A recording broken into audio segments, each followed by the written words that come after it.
It is 6:04. I'd like to call this meeting to order. We'll start off with roll call. Alda Benavides, present. Anthony Oresti, present. Esmeralda Solis, present. Nereida Cantú, present. Roberto Zamora, present. And Alex Cantu, present. I do declare a quorum. Item number 3, Pledge of Allegiance, followed by the invocation.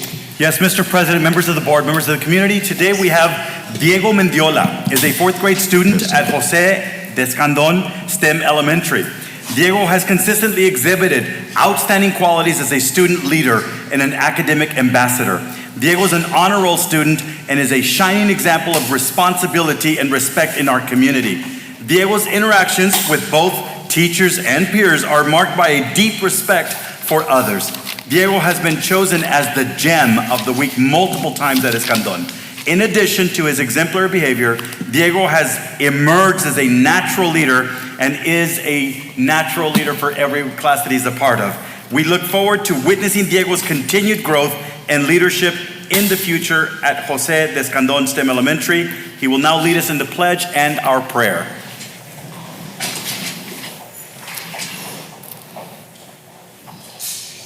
I pledge allegiance to the flag of the United States of America and to the republic for which it stands, one nation under God, indivisible, with liberty and justice for all.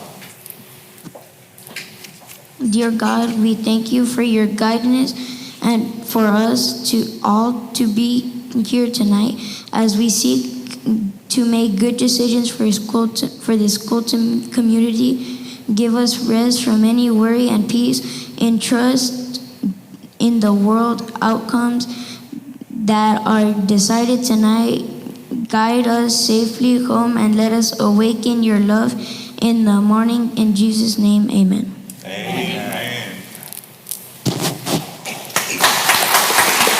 May the parents of Diego Mendiola please stand and be recognized.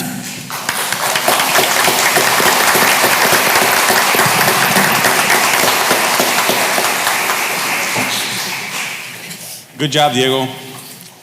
Fantastic. We move on to item number 5, public comments. We have one public comment by Ms. Brown.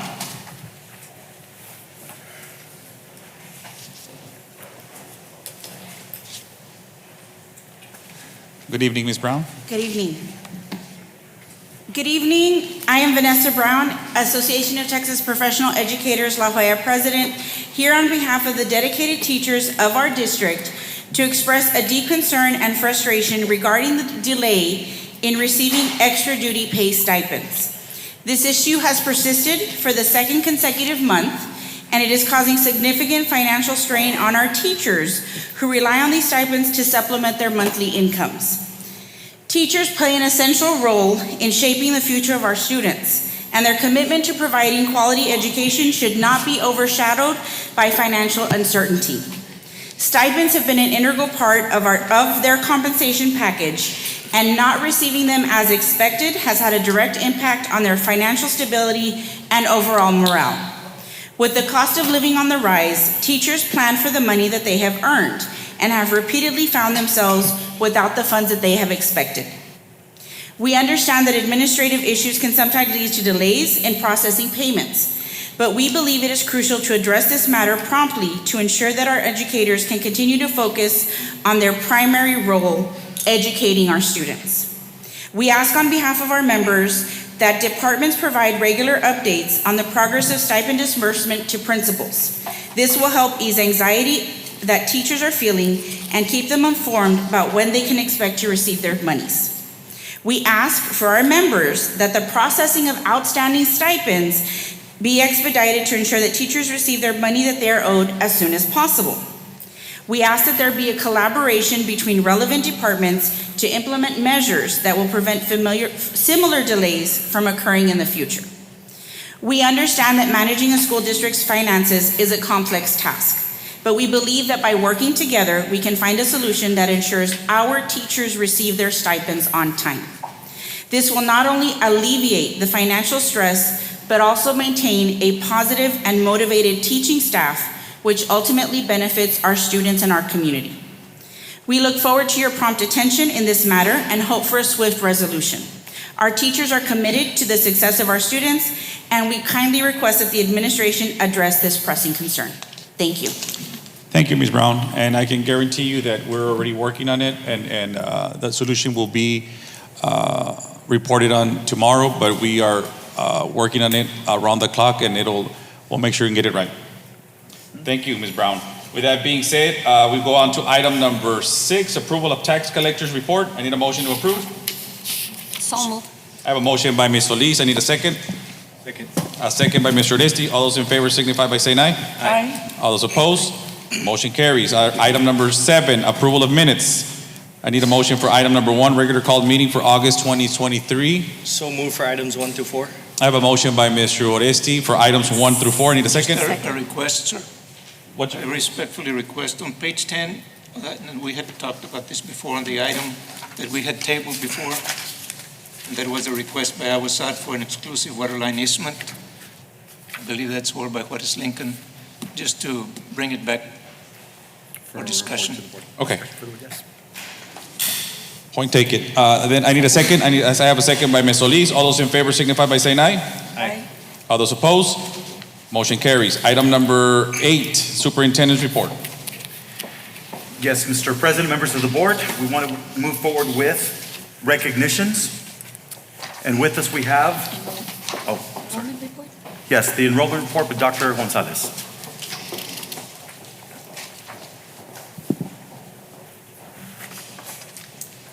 Good evening, Mr. Board President, Mr. Cantu, distinguished board members, Mr. Heriberto Gonzalez, our Superintendent of Schools, to our respected community, gracing us with their presence, and to our exceptional principals in the audience this evening. This evening, I will be sharing with you our enrollment report as of September 19th, 2023. We do have a total enrollment in the elementary of 11,255. Secondary schools are a total enrollment of 12,763 for an aggregate of 24,018 students at La Jolla ISD. In comparison to last year, we have 727 students fewer. A detailed list of the enrollment by campus is found on page 35 and 36 of your binder. In regards to our first 6 weeks ADA report, we do have an elementary. We have, for this 6 weeks, we have 94.43%. In our middle schools, we do have 93.98%. In our high schools, we have 89%. Our academies stand at a 96%. And our specialty schools stand at a 73%. For our first 6 weeks for our district ADA, we do have a 92.72%. Any questions? If there are no more questions, we move on to item number 2. Mr. President, members of the board, we have recognition of parent volunteer Nelida Tapia and social worker as well. Dr. Gonzalez, would you proceed? And I would like to ask the officers of the board to please step forward for recognitions. This evening, to lead us in our next recognition, we do have Ms. Leonor Garcia, our family community engagement coordinator. Please join us.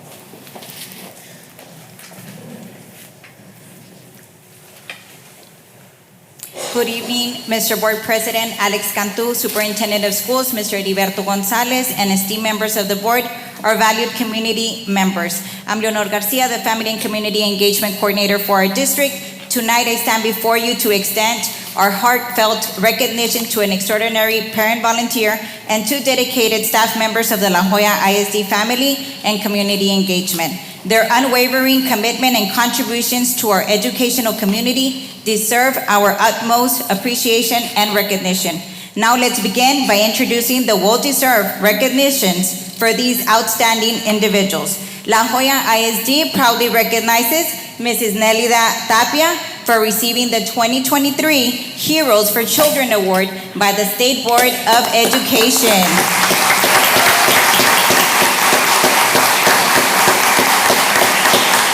This award is given to school volunteers for their outstanding dedication and support. She joins only 15 distinguished awardees statewide. Ms. Tapia was nominated by Ms. Norma Garcia, social worker at J.D. Salinas Middle School. At this time, we kindly invite Ms. Norma Garcia to step forward for a well-deserved recognition. We applaud her for her exceptional commitment to nominating Ms. Tapia and for her unwavering dedication and support for our students and parental engagement program.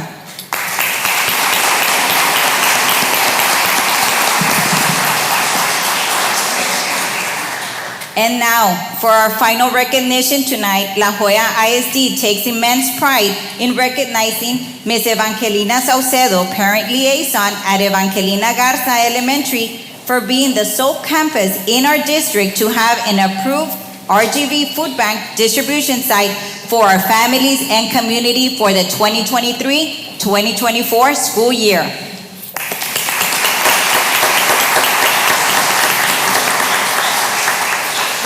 We just want to recognize Ms. Salcedo's husband, who is joining us this evening, that drove from New Mexico just to be here this evening to support his wife. So I just want to recognize you, sir.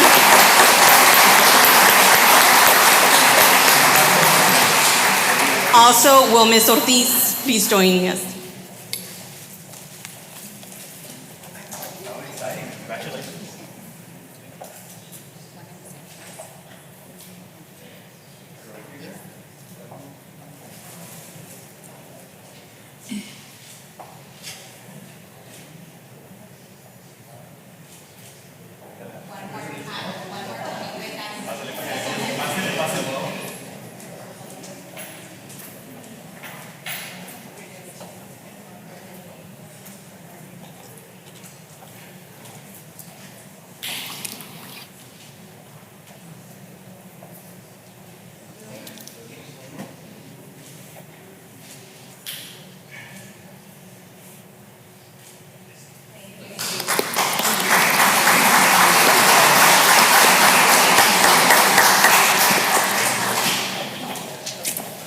And now, Mr. President, members of the board, every year we celebrate HR, Human Resource,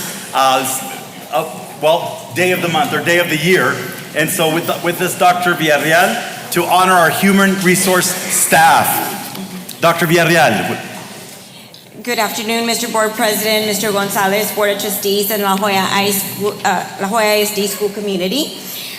Governor Greg Abbott has proclaimed October 11th as the Texas Education Human Resource Day.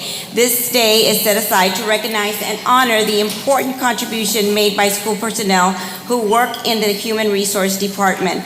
Therefore, today we want to recognize the invaluable contribution and dedication the human resource personnel in central office make every single day.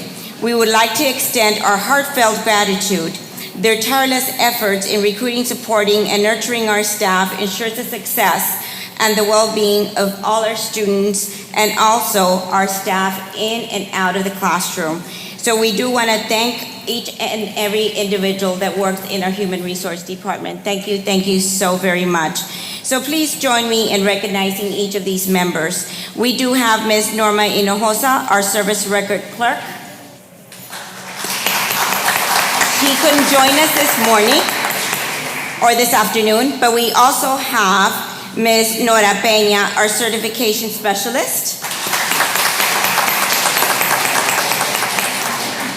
We do have Ms. Irma Cifuentes, our personnel specialist.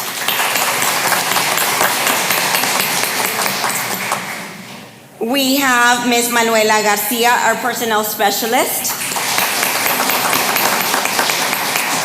We have Ms. Sabina Lopez, our Secretary for Executive Director to HR. We have Ms. Terry Martinez, our Assistant Superintendent for Secretary for Human Resources. We have Ms. Sanchez, our HR Coordinator. We also have Ms. Cristina Flores, our HR Coordinator. Also joining us this evening, we have Mr. Danny Flores, our HR Coordinator. And new to our department, we do have Ms. Alyssa Gonzalez, our accountant. We do have Ms. Rosie Rodriguez, and she's our HR Personnel Specialist Supervisor.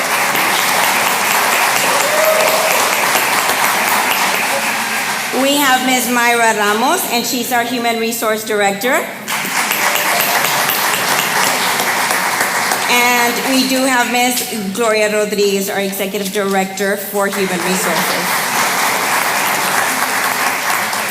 And once again, thank you so much for everything that you do every single day. And now we can take a picture. Thank you.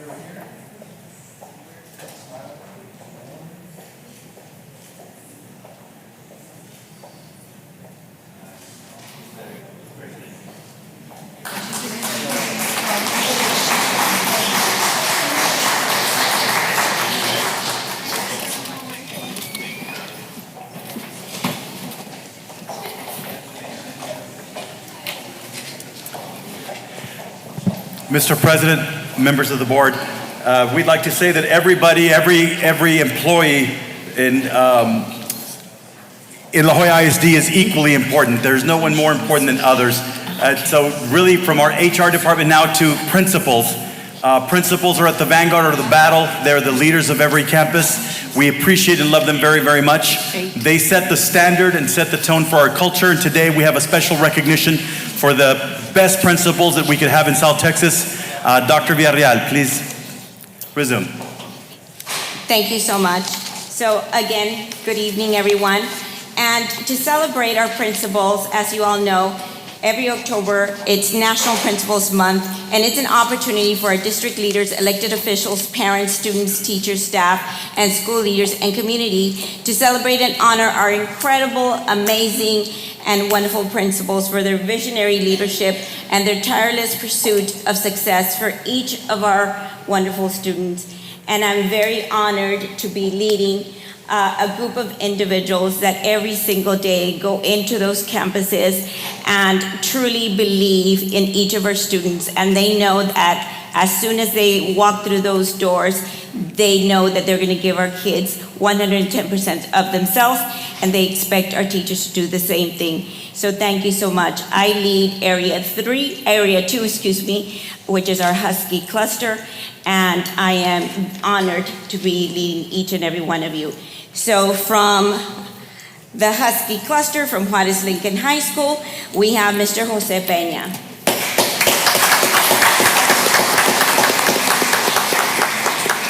We also have from Thelma R. Salinas STEM Early College High School, we have Mr. Victor Rodriguez.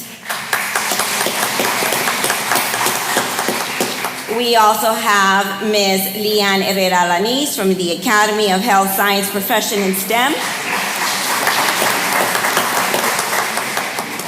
We have Ms. Marina Contreras from Dr. Javier Middle School, Dr. Javier Science Middle School. We also have Mr. Thomas Ocaña from Ann Richards Middle School.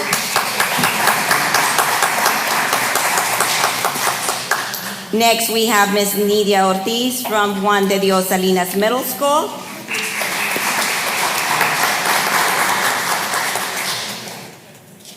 We have Ms. Eliamar Lopez from Chapa Elementary, and she's not here this afternoon, but we do want to recognize her. Next, we have Ms. Viviana Hinojosa from Diaz Villarreal Elementary. We have Ms. Elizabeth Longoria from Cavazos Elementary, and she couldn't join us this afternoon, but we do want to recognize her. And then we have Ms. Rosa Gonzalez Vela from Benson Elementary.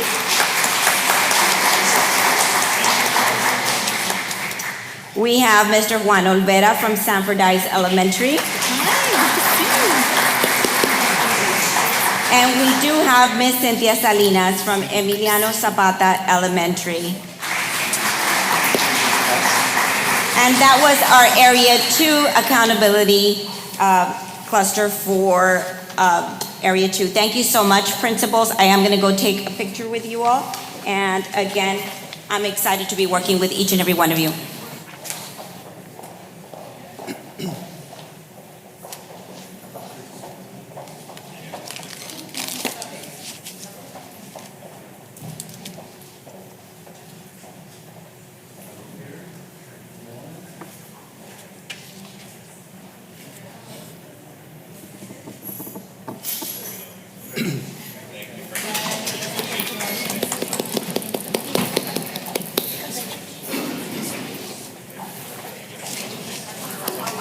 Congratulations for the Longhorns.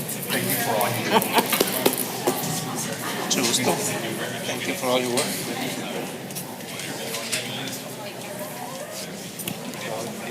Moving right along, recognizing principals from Area 1, we do have, actually it's Area 3, Mr. Leo Perez from Palmview High School.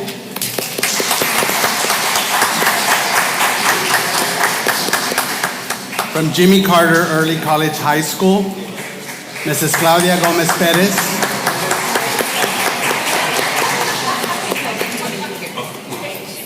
From Hope Academy, Mr. Juan Quiroz. That's right. From Irene Garcia Middle School, Ms. Melissa Arteaga.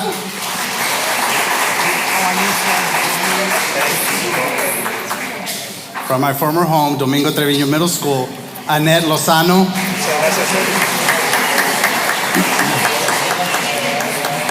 Not being able to be with us tonight, we have Ms. Carrie Villarreal from Leo Elementary. From Escandon Elementary, Ms. Mary Sepúlveda.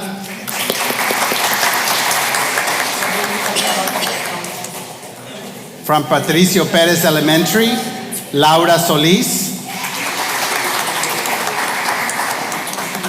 How are you? It's okay. From Henry B. Gonzalez Elementary, Sylvia Treviño Sandoval. Unable to be with us tonight from Kiki Camarena, we have Dulce Diaz. Unable to be here with us tonight from Américo Paredes Elementary, we have Tania Vasquez. From Corina Peña Elementary, we have Stephanie Garcia. And unable to be with us tonight, from Evangelina Garza Elementary, Ms. Roxanne Peña.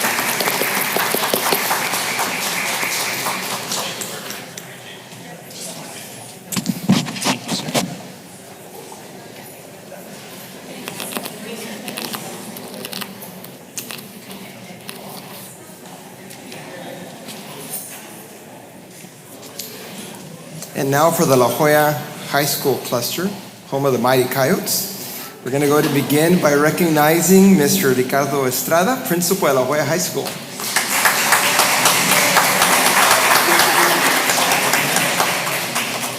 From La Jolla Early College High School, Mr. Domingo Villarreal. From the College and Career Center, Mr. Ronnie Cabrera. From Lorenzo de Zavala Middle School, Ms. Sylvia Elizondo. From Cesar Chavez Middle School, Mr. Ciro Gonzalez. From Memorial Middle School, Principal Mr. Daniel Villarreal.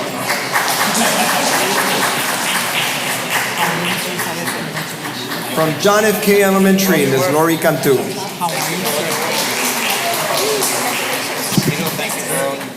From Guillermo Flores Elementary, Mr. Leroy Garcia. From Rosendo Benavides Elementary, Ms. Yesenia Gonzalez. From Ivy Reina Elementary, Principal Ms. Lucina Lara Garza. From Tabasco Elementary, Ms. Karen Villarreal Leaños. From Juan Seguin Elementary, Mr. Alejandro Carranza. From William J. Clinton Elementary, Ms. Shayla Mata. And from Dr. Palmira Mendiola Elementary, Ms. Alicia Gutierrez.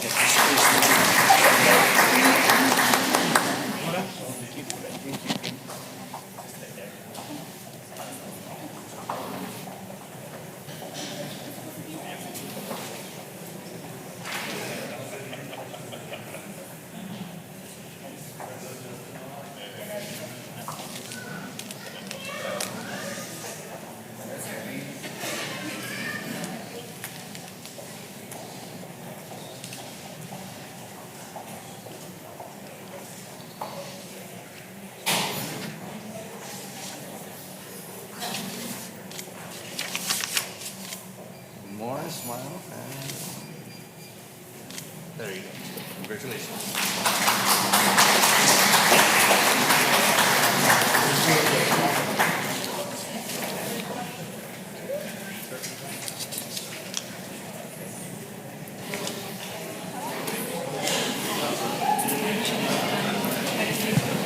Next on the agenda, Mr. President and members of the board, recognition of the La Jolla ISD Technology Department in recognition of National IT Professionals Day.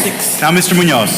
Yes, sir. Good afternoon again. As part of National IT Professionals Day, celebrated nationwide on the third Tuesday of every September, we would like to recognize our technology department for all that they do to ensure our staff have the instructional technology and resources to provide our students educational excellence. So we ask our community and our Board of Trustees to help me recognize Ms. Victoria Flores, Network Technician. Mr. Gerardo Jerry Garcia, Network Administrative Specialist. The leader of the department, Ms. Clem Garza, Director of Technology, Instructional Resources, and Library Services. Mr. Oscar Gonzalez, Network Administrative Specialist. Mr. Roel Hernandez, Technology Integration Strategist. Our Cybersecurity Coordinator, Mr. Fernando Mercado. Our Technology Integration Strategist, Mr. José Luis Morin. Network Administrative Specialist, Mr. José Tanguma. Our Secretary of Technology, Instructional Resources, and Library Services, Ms. Diana Torres. Network Technician, Arlen Villela.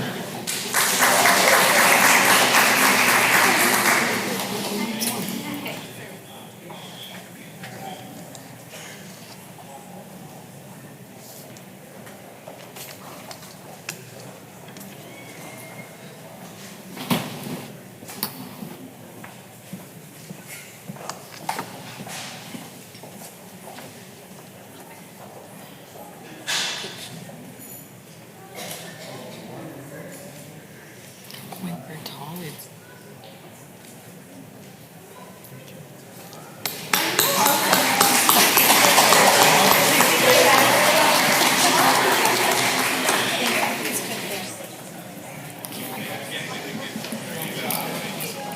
And now, Mr. President, members of the board,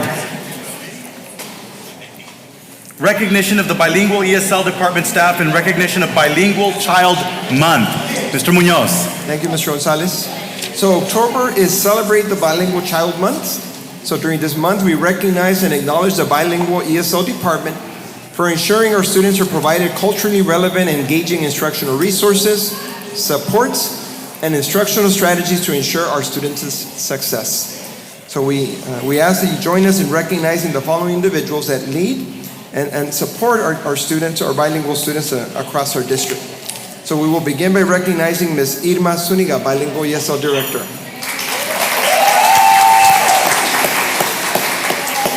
Our Bilingual ESL Supervisor, Ms. Cynthia Vasquez. Our Bilingual ESL Supervisor, Ms. Marcelina Garza. Our Department Secretary, Ms. Frances Mendoza. And Ms. Lourdes Lulu Garcia.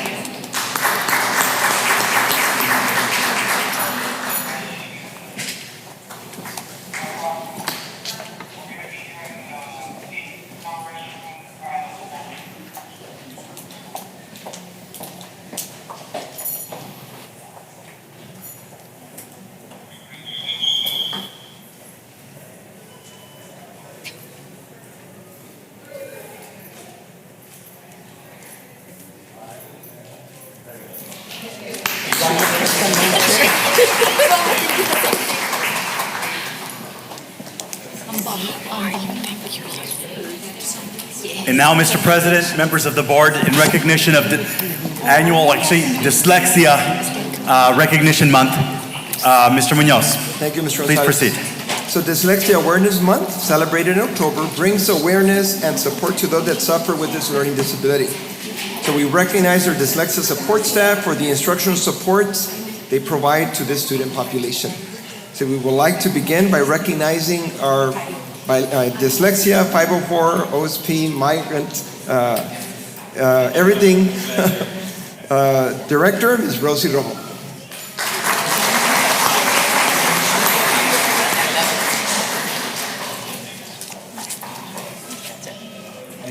And our bilingual our dyslexia strategist, rather.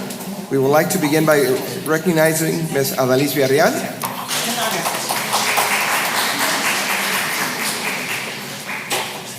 Ms. Brenda Flores. Ms. Lisette Garcia. And our department secretary, Ms. Mereda Olivares.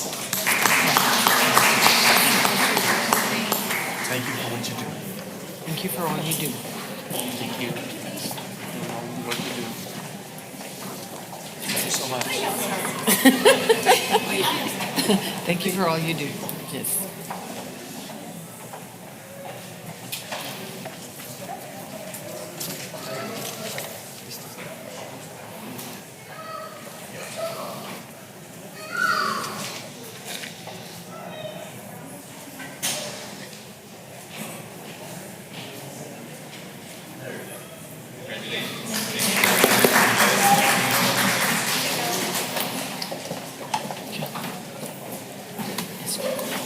Yes, Good I'd like evening, to- Mr. We're going to ask our board members to just switch and move forward for recognition. We'll have a new recognition team.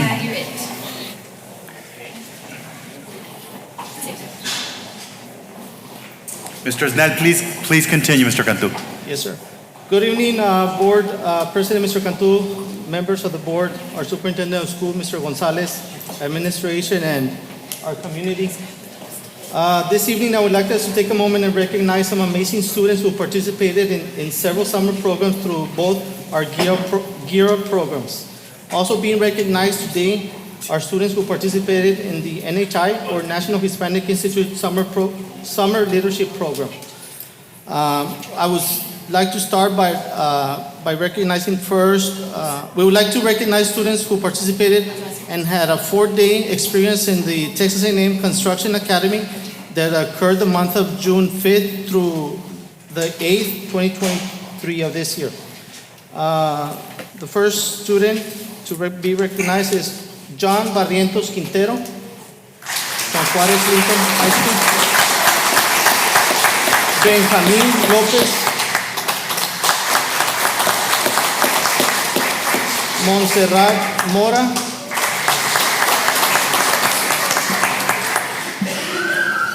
Gabriel Quintana. Devani Rangel. And also to recognize the counselors, Mr. Gonzalez, Mrs. Espino, and Mr. Garcia. Ms. Garcia, I'm sorry, Ms. Garcia. Sorry, Jenny. I got it right. These counselors work with our students, our GIF students.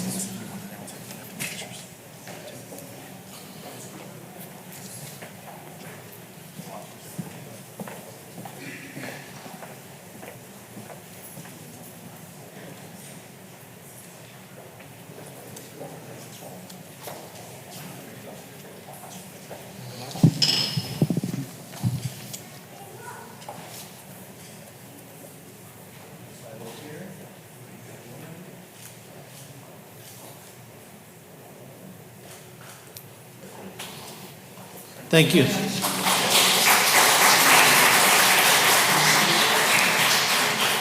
Our next recognition is the 2022-2023 National Hispanic Institute Summer Leadership Program participants. Yes, sir. And we would like to recognize students that this summer participated in the National Hispanic Institute Texas Star Great Debate on June 20 to the 25th of this year. Our first participant is Rosalind Padilla.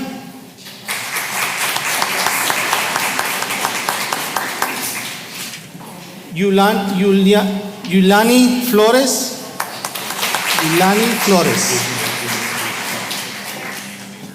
Giovanna Castro. And Miranda Soto.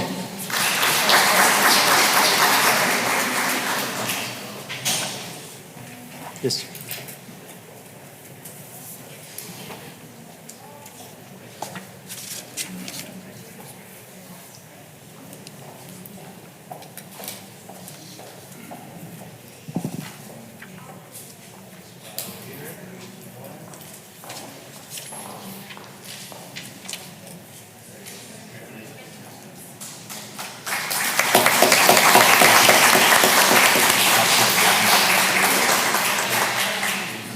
Yes.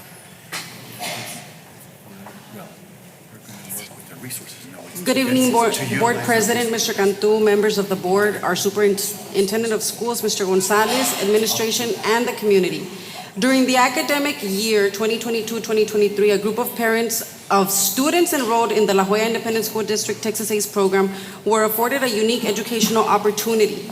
This initiative facilitated the pursuit of a welding certification under the instruction of Mr. Haroldo Solis, our welding instructor from Palmview High School. The welding certification program centered its curriculum on adhering to the rigorous standards outlined in the American Welding Society Sheet Metal Code. Upon successful completion of the program, these dedicated parents were conferred with a certified welder ID, a testament to their acquired expertise and competence in the field of welding. This achievement not only symbolizes their commitment to professional development, but also opens doors to various opportunities within the welding industry. We extend our heartfelt congratulations to these individuals for their remarkable dedication and commendable achievement in obtaining this welding certification. Their accomplishment serves as a testament to the commitment to excellence upheld by the La Jolla Independent School District Texas ACE program. And I will begin with Ms. Isabel Maldonado.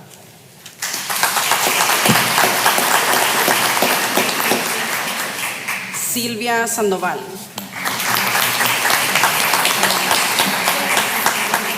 And Mr. Roel Villalon.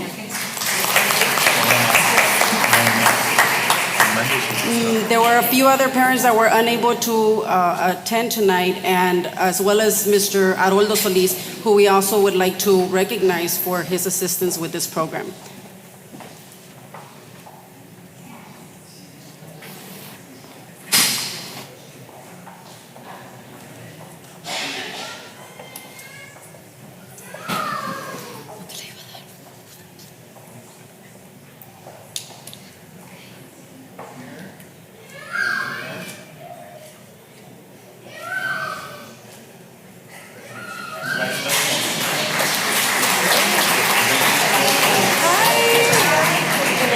Thank you. Hey, Janet. Congratulations.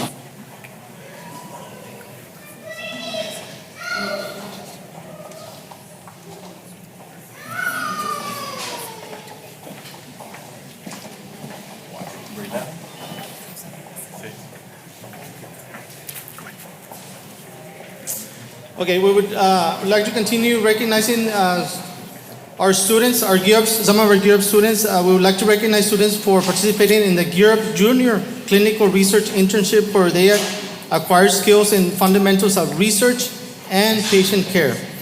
The students are the following. We have Abril Acevedo,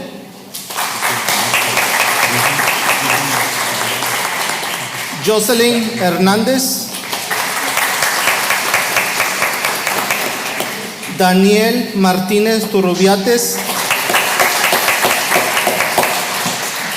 Stephanie Tapia, Anaí Bernal, Isabela Garcia, and the sponsor of this program, Mr. Daniel Villanueva, our teacher. And Mr. Gonzalez, our counselor in charge of the program also. Good job, Mr. Gonzalez.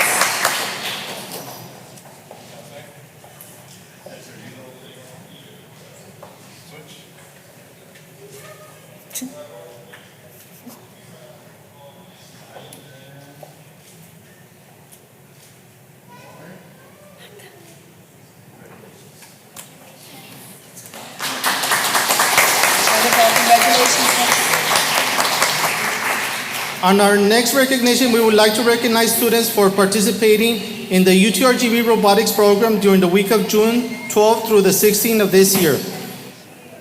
The first participant is Aaron Ponce.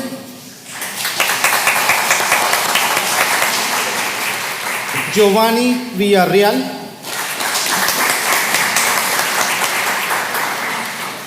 Deyla Sky Roguero. And Jose B. Gonzalez.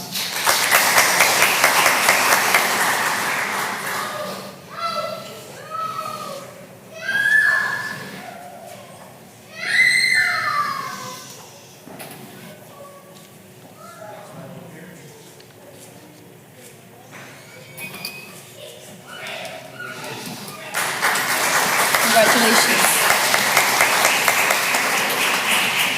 We would also like to recognize students for participating in the DHR LASER program, which is a 4-year cohort-based program focused on providing transformative experiences geared towards careers in the medical field.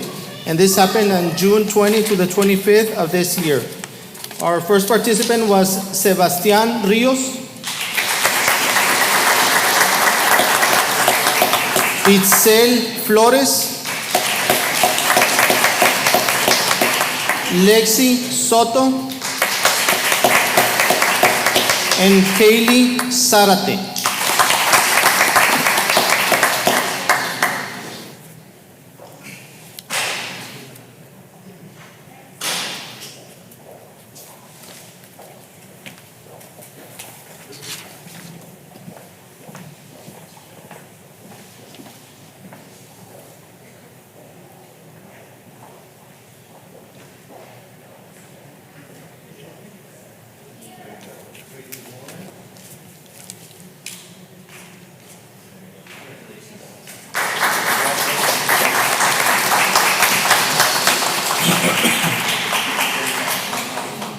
Our last group of students, certainly not least, that we would like to recognize our students who participated in the Texas A&M Tour of Texas, which was a 6-day unique experience where students gained awareness about the construction industry.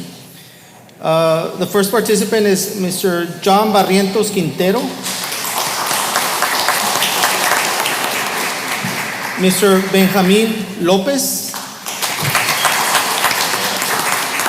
Montserrat Mora, and Gabriel Quintana. Also, Mr. Gonzalez, our Gear Up counselor, and Ms. Jenny Garcia work with these students every day.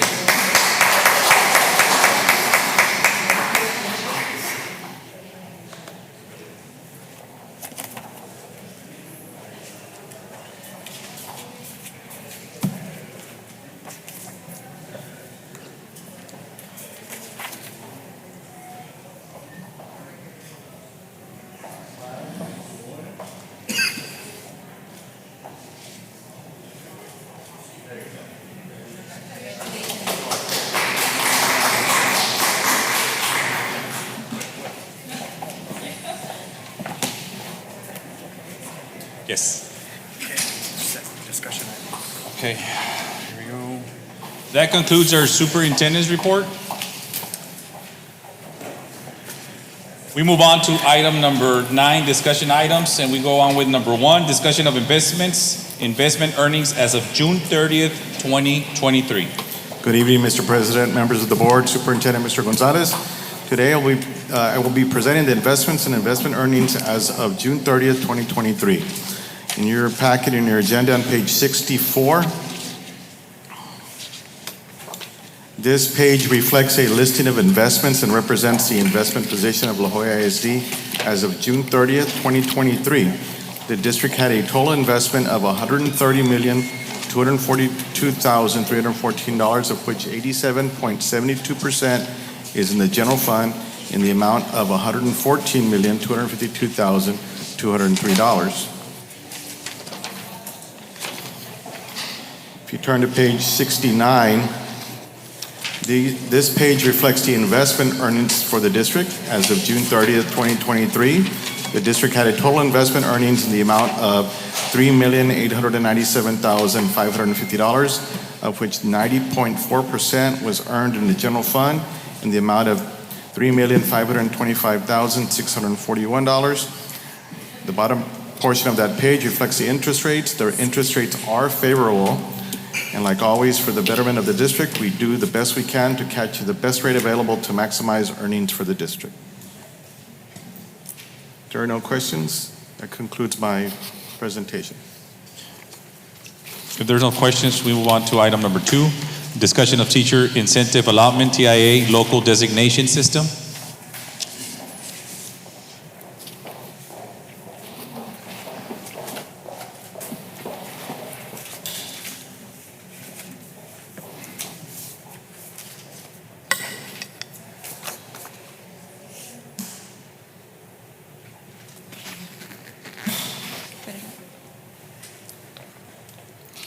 Good afternoon, Board President, Mr. Gonzalez, board members, and school community.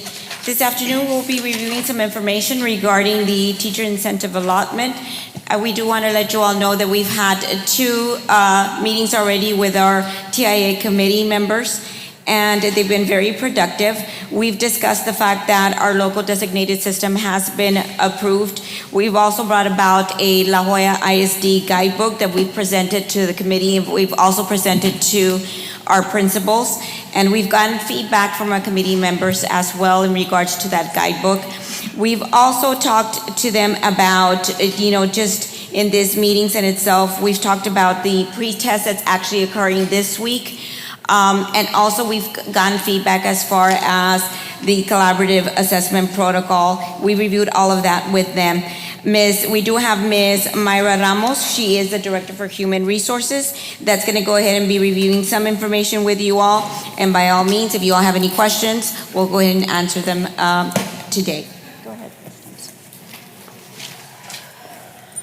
Good evening once again, Mr. President, members of the board, Mr. Gonzalez, Superintendent, La Jolla ISD staff and community. I'm just here to give some updates regarding what we have been doing with teacher incentive allotment.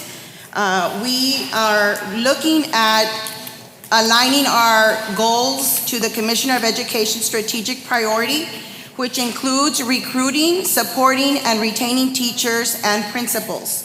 So this is one of those items that is directly connected to the Commissioner of Education strategic priorities.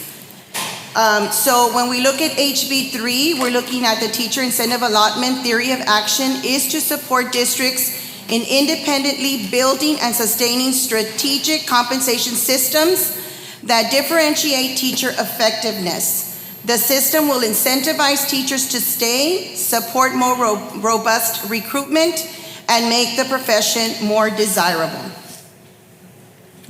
Our district rationale when we are looking and meeting with our committee members is again to recruit, identify, retain, and reward highly effective teachers in a financial incentive offered by TIA. We are also looking at monitoring and ensuring that the distribution of effective teachers is equitable across the district, addressing the areas of recruitment and retention of teachers, as well as improving student achievement and student growth in all areas of instruction, and of course, incorporating best teaching and learning practices and providing opportunities for all teachers to improve their effectiveness. Key points for the teacher incentive allotment: if teachers are designated, they are designated either as a master, exemplary, or recognized teacher, and this is based on teacher effectiveness, and this is added to their SBEC certification for a period of 5 years.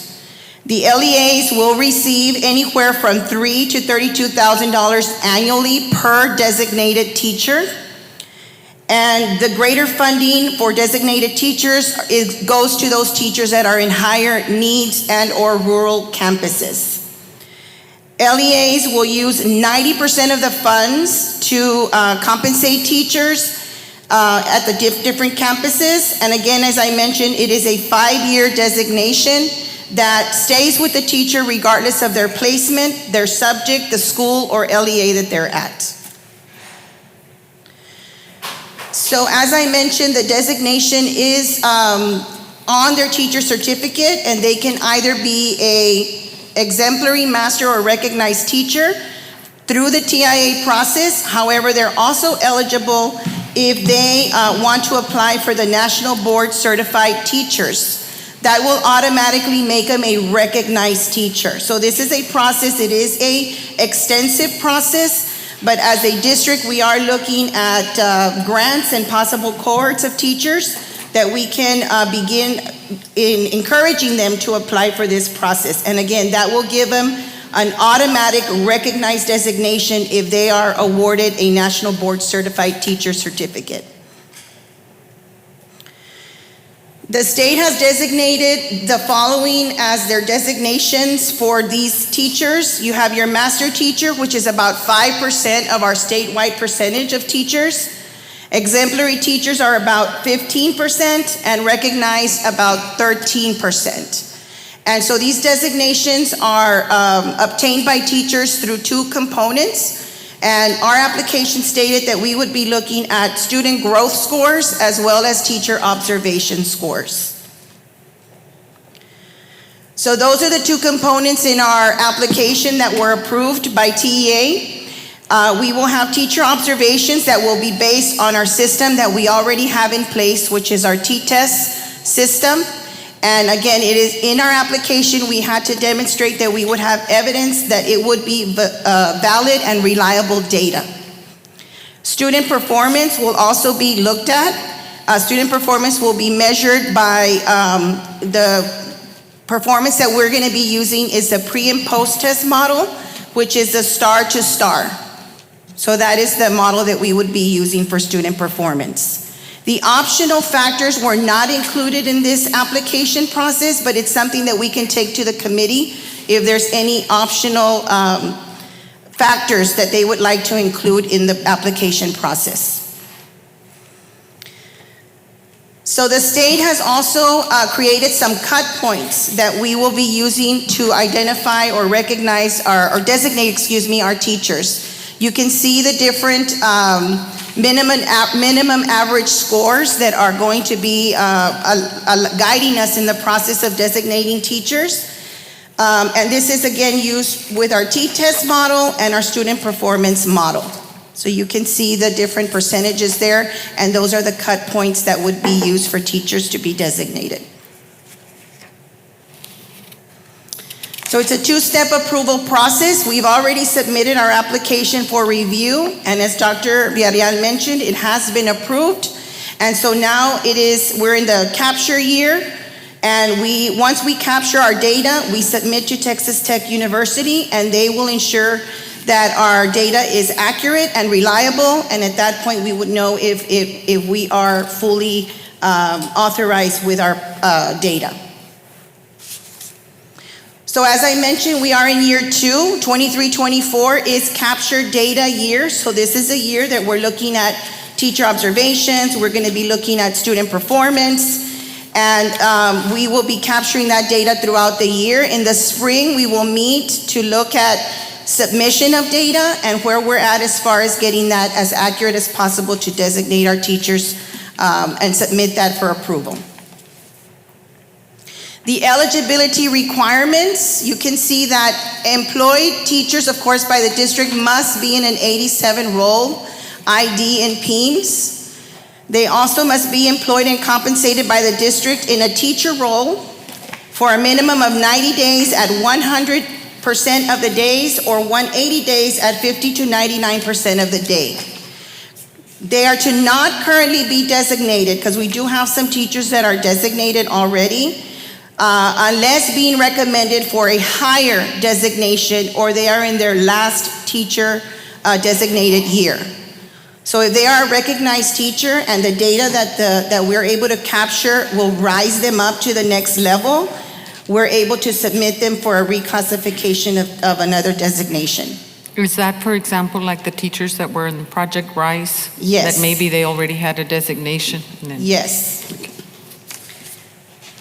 Designated teachers who have moved to a different position with a team's code other than 87 will not generate annual allotment for that specific year of service. Designated teachers generate an allotment of Texas school system reporting the designated teachers in a teaching role of 87 during that year's class roster winter submission in February. And of course, the National Board Certified Teachers are automatically eligible for a recognized designation. Could you tell us what that 087 role, what the 087 role is, please? So these are the eligible teaching assignments in the next one. So they have to be in these eligible teaching assignments. So this year, we're in phase 1. So we're referring to this group as cohort F. And these are the teaching assignments that we'll be looking at, Dr. Zamora. 3rd through 8th grade ELAR and SLAR and math teachers. English 1, English 2 teachers. Algebra 1 teachers. 5th and 8th grade science and 8th grade social studies. Biology teachers and U.S. history teachers. Basically those that are involved with the STAR assessment. Yes, sir. And I know that we have here, prior to your being here, requested that we develop a system that is inclusive to where other teachers also have the opportunity Yes, to sir. have the TIA funds. Yes, and so this is just the eligible group that is being submitted for this year. But as Dr. Ariel mentioned, we do have a TIA committee, and we are already looking at applying for or exploring in applying additional teaching assignments that can be eligible during the following school year. So we're already looking at that. We're looking at possible grade levels that we can, additional grade levels we can include, additional sections in the high schools that we might be able to include. So all of that is being presented through the TIA committee, and we are already exploring those avenues. And if those other groups get approved, do they have to start like year 1, or do they get to be where the other teachers? Any new ones that come in after the cohort F will be a new cohort. So they're behind a year or Yes, whatever? Yes. This is the weighting system that was approved. 40% of the weight will be our T-test observation for our teachers, and 60% will be the weight for student growth assessment. So again, this is the teacher observation and student growth scores that will apply, will be those 2 areas. And teachers that are currently in these eligible teaching assignments are not eligible for a waiver. They will be getting their full observations in order to meet the criteria of the 40%. So it is again our responsibility to ensure validity and reliability. So as a district, we're committed to ensure that we have valid and reliable teacher observation and student growth scores.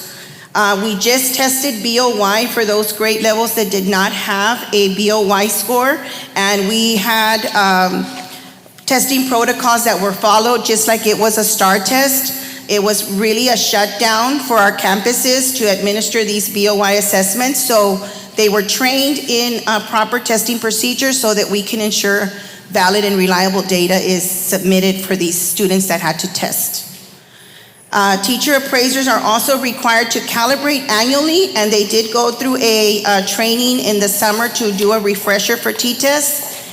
The district employees and campus and district testing staff were trained, as I mentioned, in procedures and protocols. Testing staff members trained campuses and district personnel on all testing procedures, and they were delineated in the TEA guidelines. Testing sessions are conducted yearly and before any state and local assessment. The district and campus administrators also attend a mandatory training and are required to sign a test security and confidentiality oath before every testing session, and this process is followed with every local or state testing cycle. We have also the spending plan that was approved approved by TEA, and so basically the district will provide 90, 95, or 100% of the TIA funds to the teachers who earn the designation depending on the campus tier at which the teacher is working during the collecting data year, and will remain with 10 or 5% of the TIA dollars to support district oversight of TIA implementation. The district will provide the TIA compensation through a lump sum in August of each year to the teacher who generates an allotment based on the winter PEIM submission. The percentage of the allotment to be paid to the designated teachers is inclusive of fringe and benefits, and the expenditure of TIA funds will be submitted as part of the district's compensation plan in June of 2024 for board approval. And lastly, some considerations that our district has put in place is the fidelity and implementation of T-test calibration sessions throughout the year. We are going to be meeting with principals tomorrow to discuss and share and do some activities on calibration sessions with them. Testing security, administration, and scoring protocols aligned to TIA local designation timelines and fidelity of implementation. Monitoring of student growth data throughout the year. Transparent and timely communication to all stakeholders. We do have monthly meetings with our stakeholders, our TIA Task Force Committee. And lastly, communication and transparency on how the district will calculate student growth for teaching assignments without STAR and EOC progress measure, which we have already shared that information with our TIA committee members. We will be using the quintile quartile model, and so that is how we will be calculating progress for those that did not have BOY data, like our students that tested this week. Any questions? Bottom line, when will our teachers, when will the first group get paid? It says here year 3, 24, 25, but you said that it would be taken to the board in June of 24. So I'm wondering, are they going to get paid in the beginning of 24 or at the end of 24? It's actually, the data submission will be in October of 2024. So then it has to get validated by Texas Tech University. And we won't know until February of 2025. So it's 2025. Yes. So we're going to throw a huge party in February of 2025. Yes. We're excited. We know that our teachers are excited, and the TIA committee members, I just have to say, principals did an awesome job in selecting these members because they really are coming with a lot of questions, which helps guide every decision that we're making. So, and thank you all for your support. Thank you. I'm just glad we're moving forward, and it's something to be excited about. I just want to add that, going back to Dr. Zamora's question, that last year we submitted a modification plan, right? We modified our plan because we had over 1,500 teachers that qualified, right, for the validation. And out of the 1,500, 500 teachers went ahead and submitted for validation. And our plan was not approved, right? So then we modified, we submitted our plan, it got approved.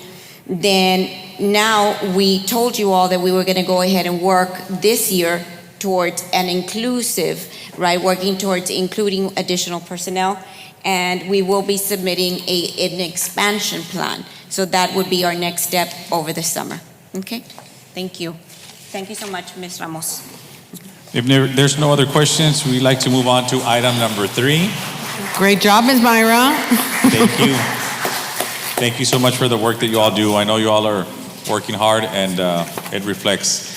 Item 3, discussion of voter approval tax rate election, VATRE. Good evening, Mr. President, members of the board, Superintendent Mr. Gonzalez. There we go. I was fine until I saw Dr. King walk in, so yeah.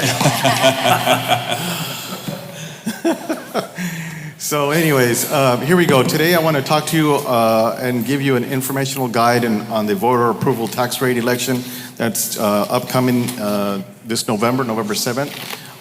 And it's going to, thanks to the board, they're giving the opportunity for the voters to make a decision on the tax rate election.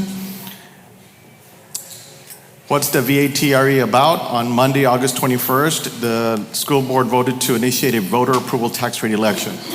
The La Jolla ISD taxpayers have an opportunity to take advantage of increasing more state revenues for the district without increasing school taxes. The added revenues can be utilized for any operational expense from the classroom to administration.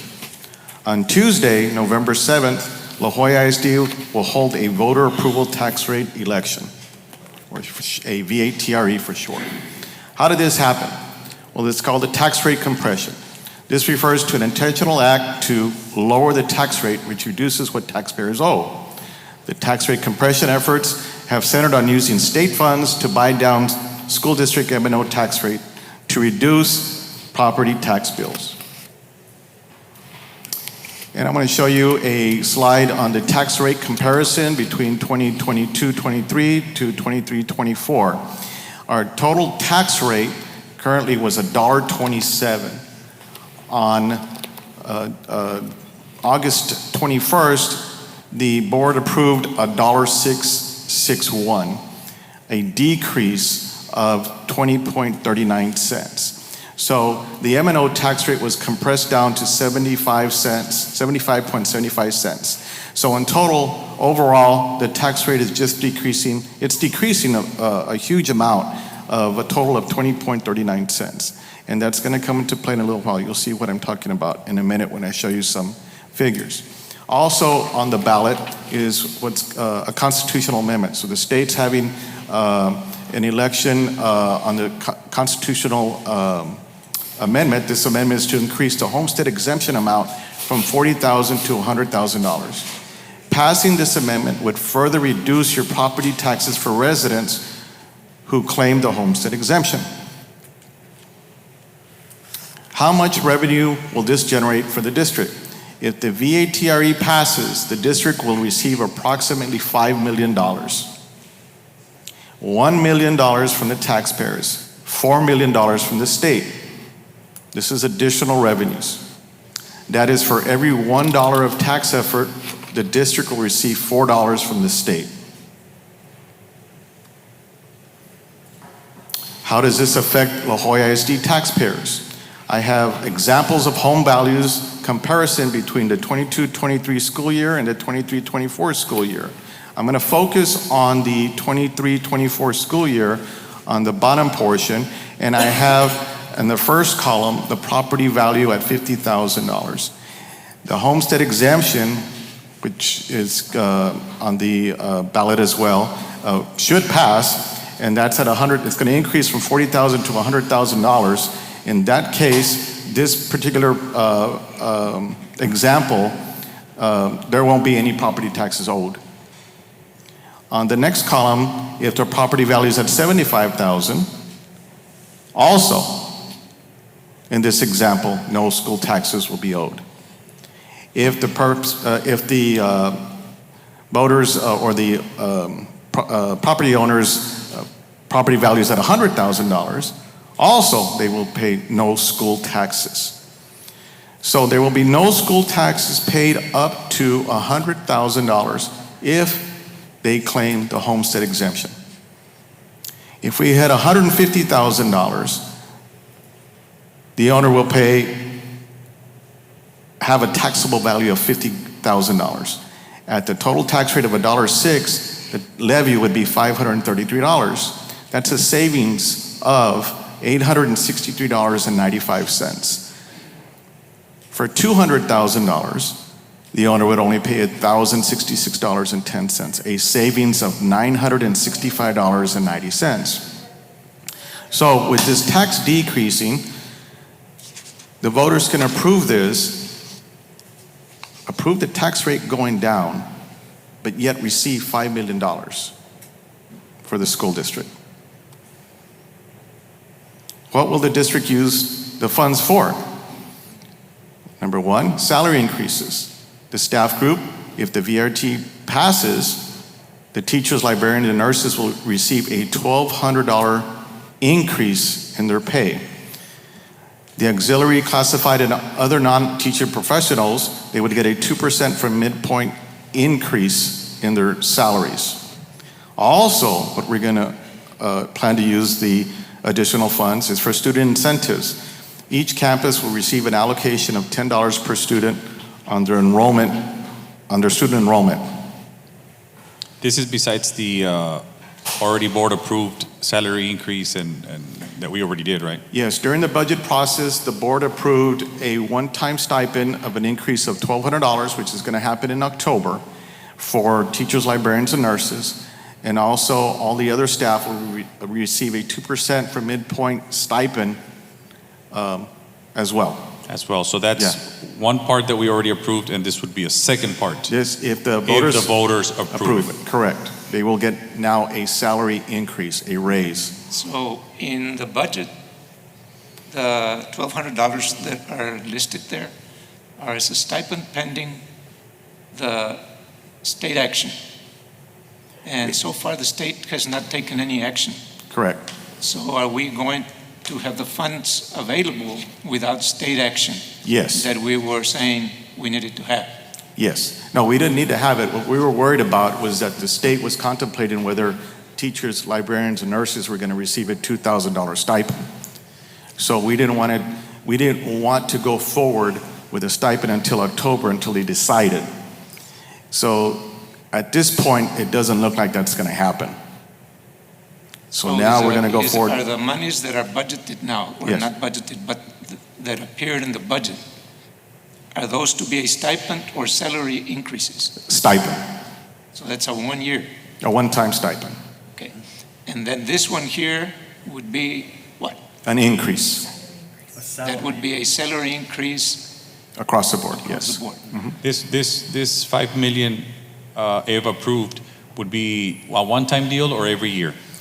It's a salary increase. No, the money that we would get back from the state. Yeah, it would then be included in our computation, calculation of the monies we're going to start receiving from But the that state. would be annually? Correct. Oh, that would be annually. We're trying to reach, there's two type of pennies with the state. They got golden pennies and copper pennies. And the copper pennies, it goes up to 9 pennies. We only have almost 6 pennies. We want the other 3 pennies. And the only way we can get the other 3 pennies is if the voters approve it. And once the voters approve My it. question is, if they approve it, we get close to $5 million this year. And that would be every year from now on? Yes. Oh, so the board can literally use that money every year for teacher, librarians, and nurses? Well, yes, theoretically yes, but it's now included in our computation, and now we have a new revenue amount that we can work with. Okay. Okay, I so see. it'll be larger. Yeah, that's So why they're just- proposing increased salaries, not a stipend. Which also goes back to Dr. Shimoda's point where we're allocating that money for early on for purposes of change of legislature, right? And we're trying to allocate that money early on so that we could make sure we had that money and not be surprised later Right. on with an expense. Correct. That is correct. So I just want to make another point, sir. Yes. I think it's important. I think that we need to ensure that, we know that this reduction, your text compression that you were referring to, that occurred because of action at the state level. Correct. And that with that text compression at $1.0317 or so, what was it? We were able to generate the revenues that we were able to generate in previous years in a previous year with a tax rate. What we are doing now is asking for a tax increase over what the state had told us that we could, that we weren't, that tax compression, the 103. So we're asking the public to vote for that tax increase of 3 cents or so. I just want to make sure that that's clear, that we don't say it's lowering taxes. A TRE is not required when we're lowering tax rates. A TRE is required when we are increasing it. So just Okay. be clear. Let me rephrase that. On this slide here, we have a total tax rate of $1.27. If the voters approve the pennies, it'll be at $1.661. That's what the board approved on August 21st. If it does not pass, it then goes further down by 3 pennies. And it'll be The $1.03. state says that where we should be. Right, so Dr. Zamora, let me just add So some it just clarity here. depends on how you want to Well, phrasing. Well, not necessarily, Dr. Shimada, because Right. either way, it's a tax decrease, whether it Right. passes or it Correct. doesn't Overall, pass. it is a tax There is always decrease. a Right. tax decrease, no matter Right. if it does or it does not. Yeah, overall Either, it is. the only option is a tax decrease. Either Right. way, Thank you, Mr. Oresti. That's very clear. What I don't want is for our community to have words like that create a message, like an increase. That would be terrible to do. This is overall a decrease. Could we further decrease? Yes. But actually, it will not impact the taxpayer and our homeowners. The average homeowner will not pay any taxes whether or not the extra 3 pennies are reduced or not. So it's an overall reduction in taxes, and we are asking for the vote of confidence from our community for us to allow us to keep 3 point and some change, right, for the use of teachers and student resources. So overall, it is a tax reduction, and so we want to make that clear. Yeah, and we may do that. I mean, it is allowed, but I just Yes. want to make the point, when you compress your tax rate, that's where we were at $1.03. Yes. Now we have to go to the public to have the additional dollars. Right. The point is that it's an overall reduction, and I want to make the message very clear. So that we're asking for the confidence, the voter confidence for those 3 pennies, rather it be returned to the state and it not benefit anybody in our school community, any of our 24,000 students or 4,000 employees. And we, since we are a family-friendly board and we look at our students' needs above everything, especially under our new model that we're student-focused, data-driven, and results-oriented, we're overall sending the message that we want to reduce taxes as a whole. And you're also proposing, if passed, we don't know the outcome of the election, but if passed, that every campus, we will allocate $10 per student per campus. Yes, sir. For student resources. Yes, sir. Straight back to the classroom. Mr. Garza, that's all $5 million are allocated in this plan? Approximately, yes, because the approximate amount is about 4.8 million. So that we're going to receive. So with the salaries and that, it's going to cover almost the full amount, yes. Right, and any statement said here is meant as a clarification of fact. We're not advocating one way or the other. We just want to dictate and share the facts. Yes. And the last slide I have here for the viewers outside, the election site information. Early voting dates start on Monday, October 23rd. There will be elections on Saturdays and Sundays. Early voting will end November 3rd. Election day is November 7th. And the county of Hidalgo, what they have here is you can vote at any polling location in the county. You can vote at any polling location in the county. So, but we do have 4 voting sites in the area: La Jolla Youth Center, the Precinct 3 La Mansión, the Palmview Parks and Rec Gym, and the Sullivan City WIC Clinic. Registered and eligible voters in the following precincts may cast their vote for LJISD VATRE at any of the polling locations or any Hidalgo County election site. And I listed the precincts that pertain to our district. Any other questions? If there's no questions, we move on to item number 4, which is discussions on the district's plan to partner with Region 1 ESC to enhance innovation and increase district competitiveness at 4 elementary campuses. Yes, Mr. President, members of the board, I'm going to ask Dr. King to just present to our board today our intentions and our plan and our recommendation to move forward to really begin to establish and make history. There comes in our moments in our careers and in the history of any institution where we're faced with certain challenges and yet opportunities. When anybody studies chaos studies, when challenges come, great victories are born from it. And really as we have moved forward with this accountability model to remain student-focused, right, and to be data-driven and results-oriented, we're looking at what TEA has not only purported and recommended for districts and suggested for districts, but we want to harmonize with TEA and our commissioner in their recommendations for districts to be innovative, to be brave in how they can partner with community businesses or colleges or universities or non-for-profits. And we have taken a very close and data-driven look at our district and have put together a proposal for this board to avail ourselves of what TEA and our commissioner has recommended and suggested. And I'd like Dr. King to come forward and share this plan that is in the makings with our attorneys, with our staff, our leaders, and we're very proud to present this suggestion and this proposal to this board tonight. Good evening, members of the board, Mr. President, Superintendent Gonzalez.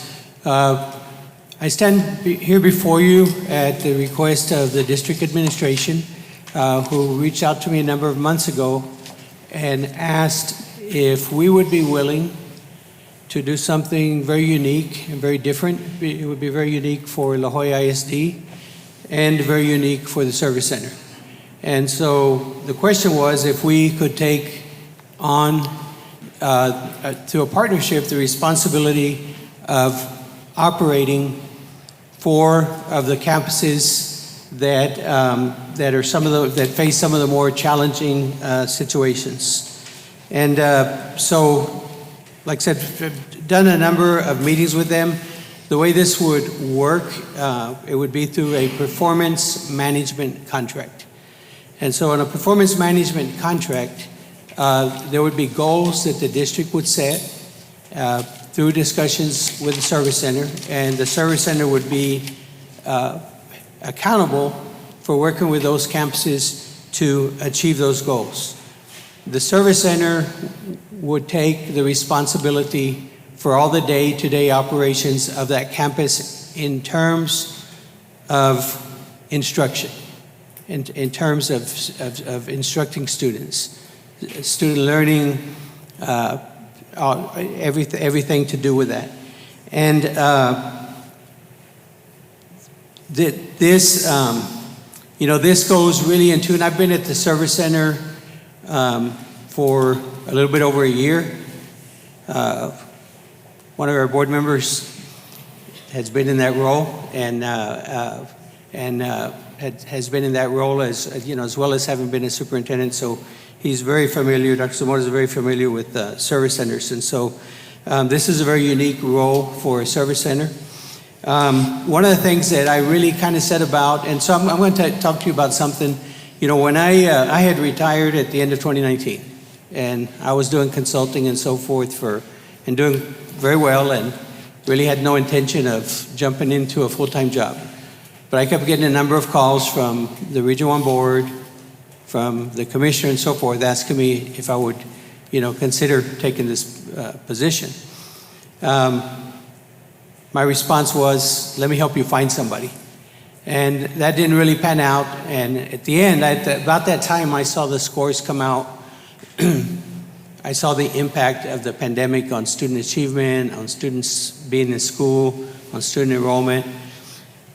And so that kind of motivated me to get back in the game. So I had a conversation with the commissioner, and I will tell you the one sentence that I remember that he told me. And he said, Dr. King, it's real simple.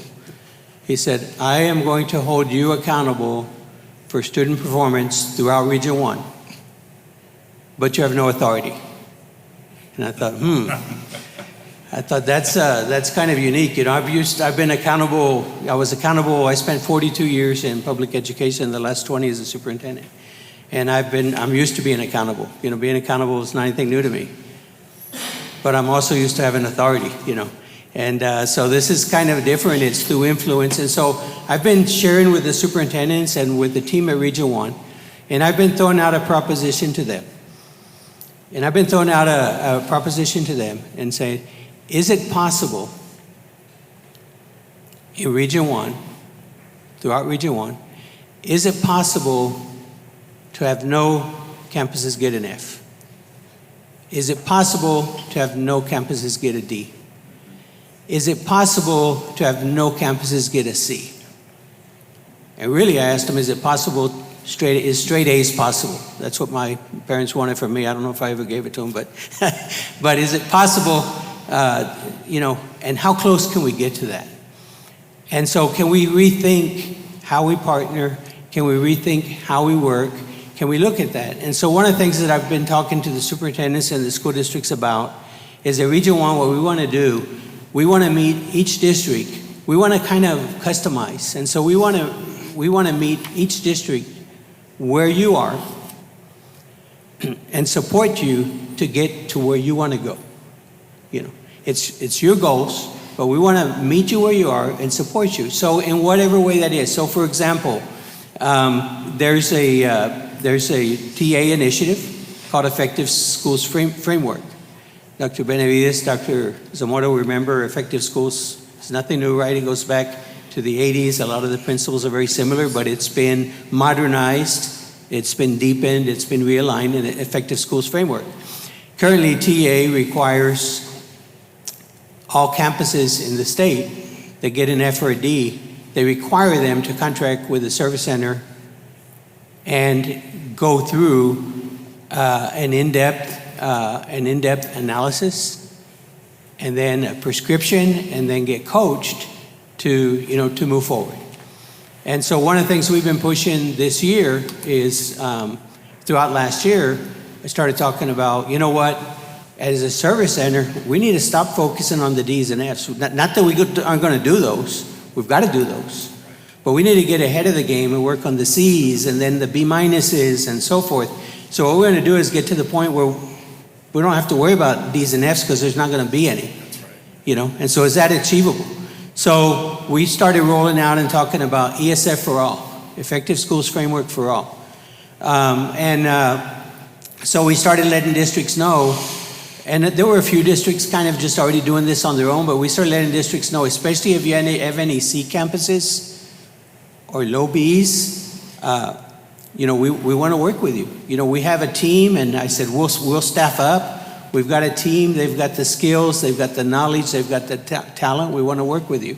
And so we've had a number of districts step up and say, yeah, we want to be part of that. We have a bunch of others, I think, that are waiting for the scores to come out because they're later than they've ever been in pretty much in any year. So there's a bunch of districts that are waiting. But I was real pleased, for example, to see that this board, LJISD, La Jolla has been the most aggressive, and so La Jolla has said, we want that kind of assessment and analysis on 14 campuses, and we don't want them because they're D's and F's, we want them because we never want them to become D's and F's, and so we want that support on 14 campuses, and so this board has approved that, and we've been working on that, and I worked with a team at Region 1 in the spring and the summer, and I had to even twist some arms because there was some like, are you sure, that there's going to be enough schools wanting this? I said, you know what, we've got to leap out. We've got to take a little bit of risk. We've got to leap out, and I'd rather we overdid it than there were more schools that wanted our help and we were not ready, because we're here about reaching the students through the school districts. There's some school districts.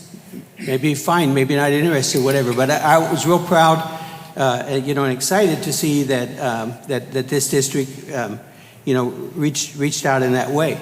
And then from there, this is one more step. So one of the things that I like about this is a proposed partnership, and kind of a learn from each other. I already told you we've got very talented staff. So do y'all. We have very talented staff. You have very talented staff. That talented staff that you have and that we have different experiences, and through this partnership, the other thing I like about it is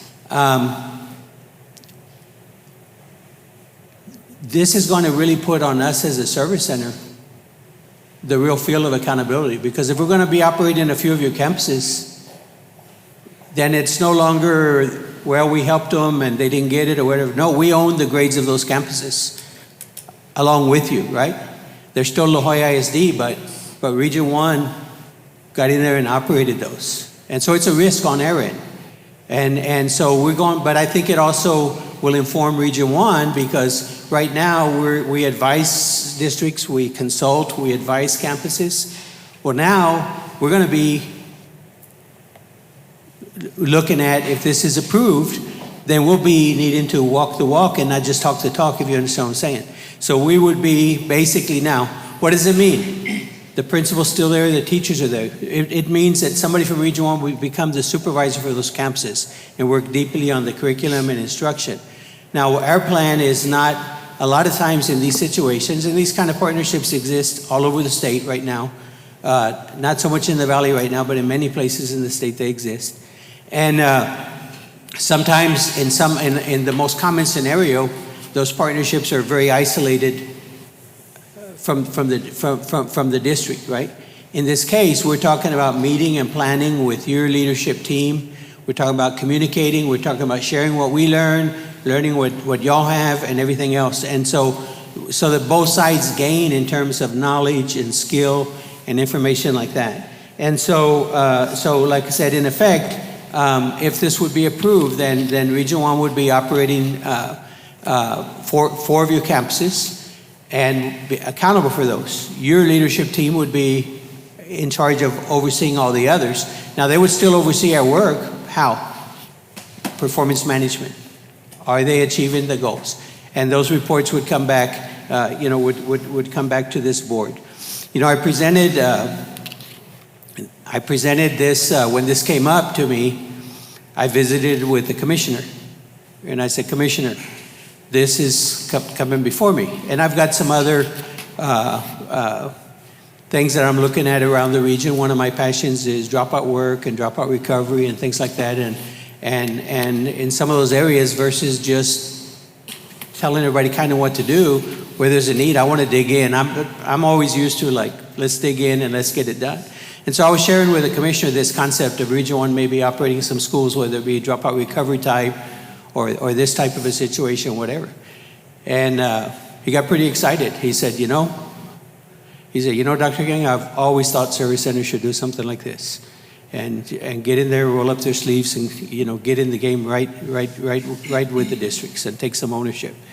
And he said, so if you've got a district that's willing to do that, he said, I'd love to see it.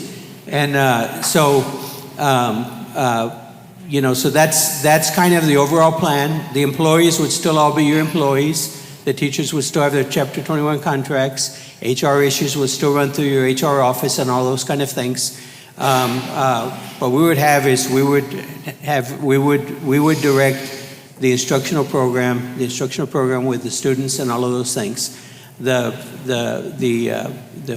finances would still be run by your business office, the transportation by your transportation department, the food services, and all of that. It's a matter of just digging in really deep to the instructional program.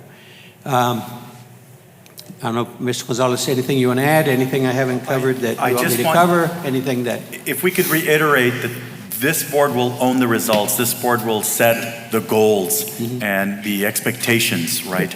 And we're just availing ourselves and taking advantage of the resources, the talent, the skill sets, and that this also has the tendency to, it will increase our funding potentially, right, per student. And so if we just want to establish, to make that clear, that this board within this agreement will actually establish those goals, right, and expectations, and that all of us will work towards under this management to reach those goals. Yes, and the way that it's pretty much set, and the way TA expects in these kind of partnerships, like I said, this will be the first time for a service center to do it, but around the state there's others doing it.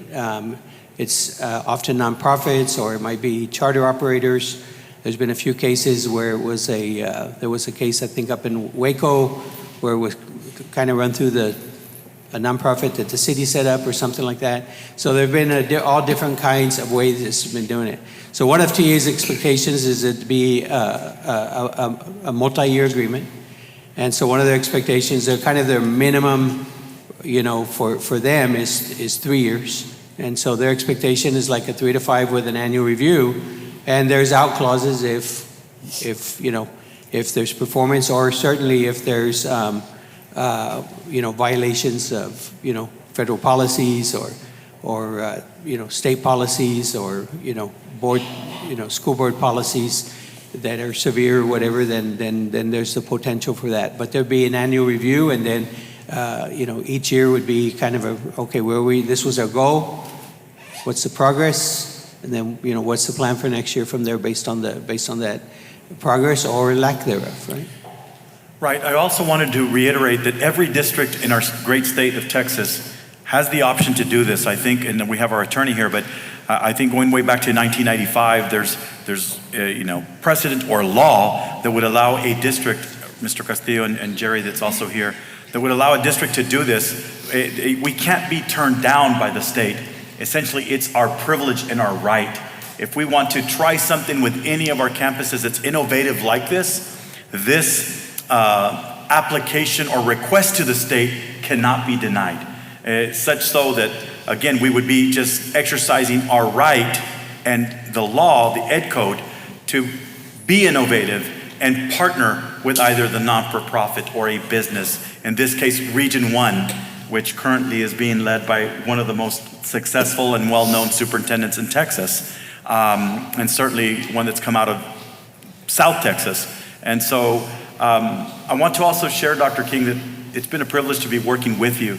We understand that just a few years ago, the commissioner was asking you to go and resolve issues, in other districts, in Houston ISD, and so you're not just a consultant to us, you're homegrown. You know our region, you know our families, you know our community very well, and I know that we're looking at this with regard to the need of students. And this cabinet and this administration, members of the board, has taken a diligent look at campus needs, and we've identified the 4 campuses that need the most attention and that would benefit the greatest from this innovative plan that we've put together. And we can only expect, Dr. King, what your record shows, and I know what this administration is capable of bringing back to this board, the results that we want to see these campuses be A campuses, not Bs. We want them to be the best, and we know we can accomplish this together. And so this is why we came to you, and this is why we've been meeting for the last couple of months to prepare for such a presentation as this, to be able to challenge, the status quo, to do something different that would be within our venue, within our right, within the law, and certainly within the recommendations and suggestions that TEA and our commissioner has purported to everyone. So thank you. I know that I just want to thank this administration for being clinical and being data-driven. And I really appreciate that, because you've looked at social economic status, you looked at enrollment, you looked at attendance rates, and you looked at ratings. And you know your families, you know your communities.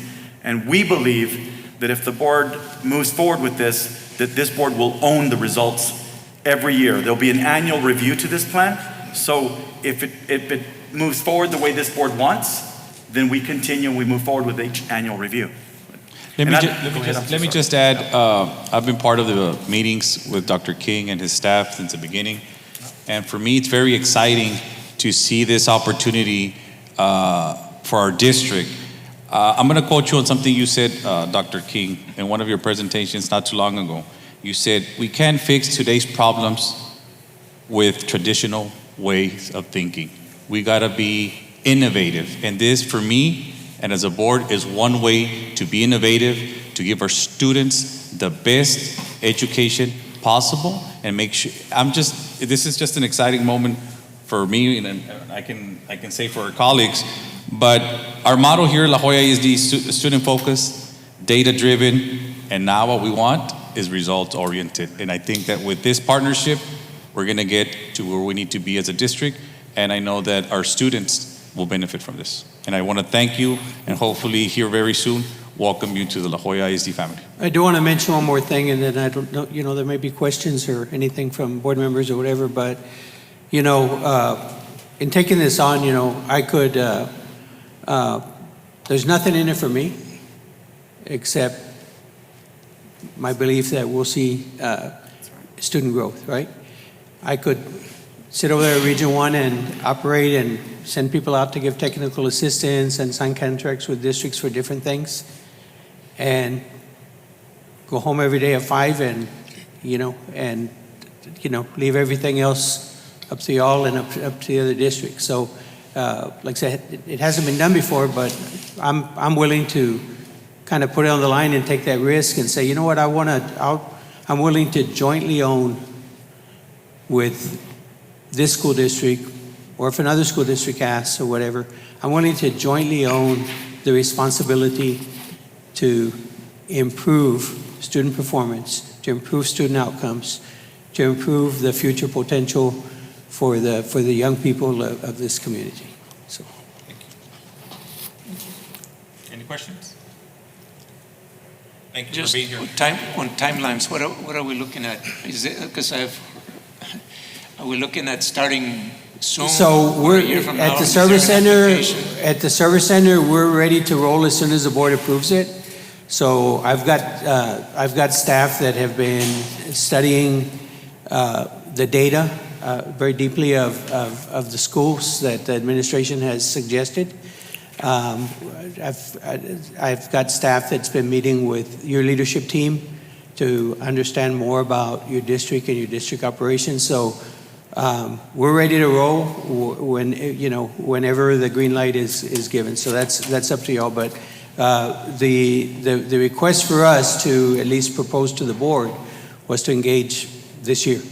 And I think one of the things that has probably delayed it coming before is because I think the initial intent was to come to the board about the time the scores came out.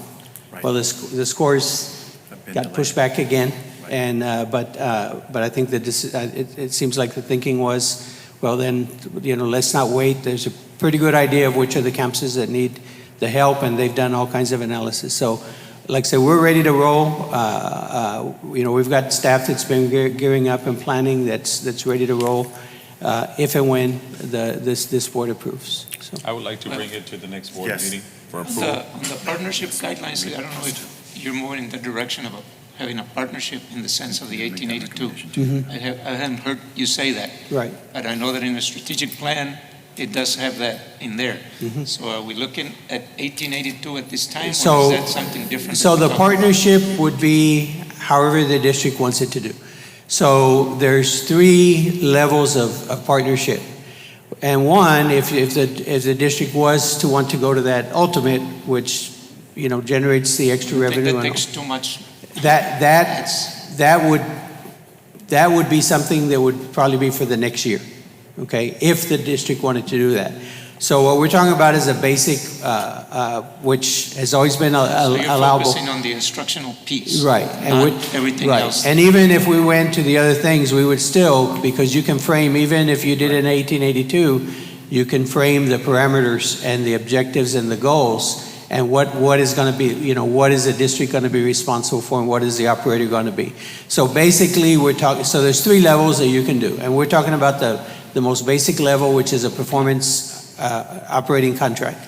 The second level would be something that's known as an in-district charter that's under the board, that's also operated through a performance operating contract. And then the third level, if the board wanted to do that, would be that very formal, much more formal arrangement. In each of those charters have been the ones that have been around for. Oh, yes, Yeah. since 1995. Yeah. Yes.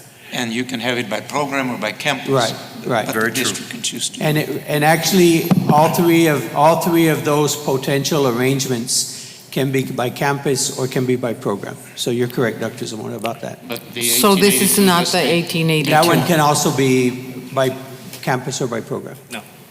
Right, no, right. So this is not the 1882? No. No. Now, allow me to share parenthetically as the very excited and proud superintendent of La Joya ISD, and one that is grounded in policy and knowledge and the law here in Texas, and studied this probably more than anybody I've met. This is not something you do in 2 shakes of a lamb's tail and get it done and vote on, but yet I don't plan to let grass grow on this. So I'm not afraid of an 1882, and I see some hesitation. Yes, there are three levels, but this is at the very basic and surface level. It doesn't mean that the second or third level wouldn't benefit us, right? And it doesn't mean that I won't recommend it for our district as the chief academic officer of the district.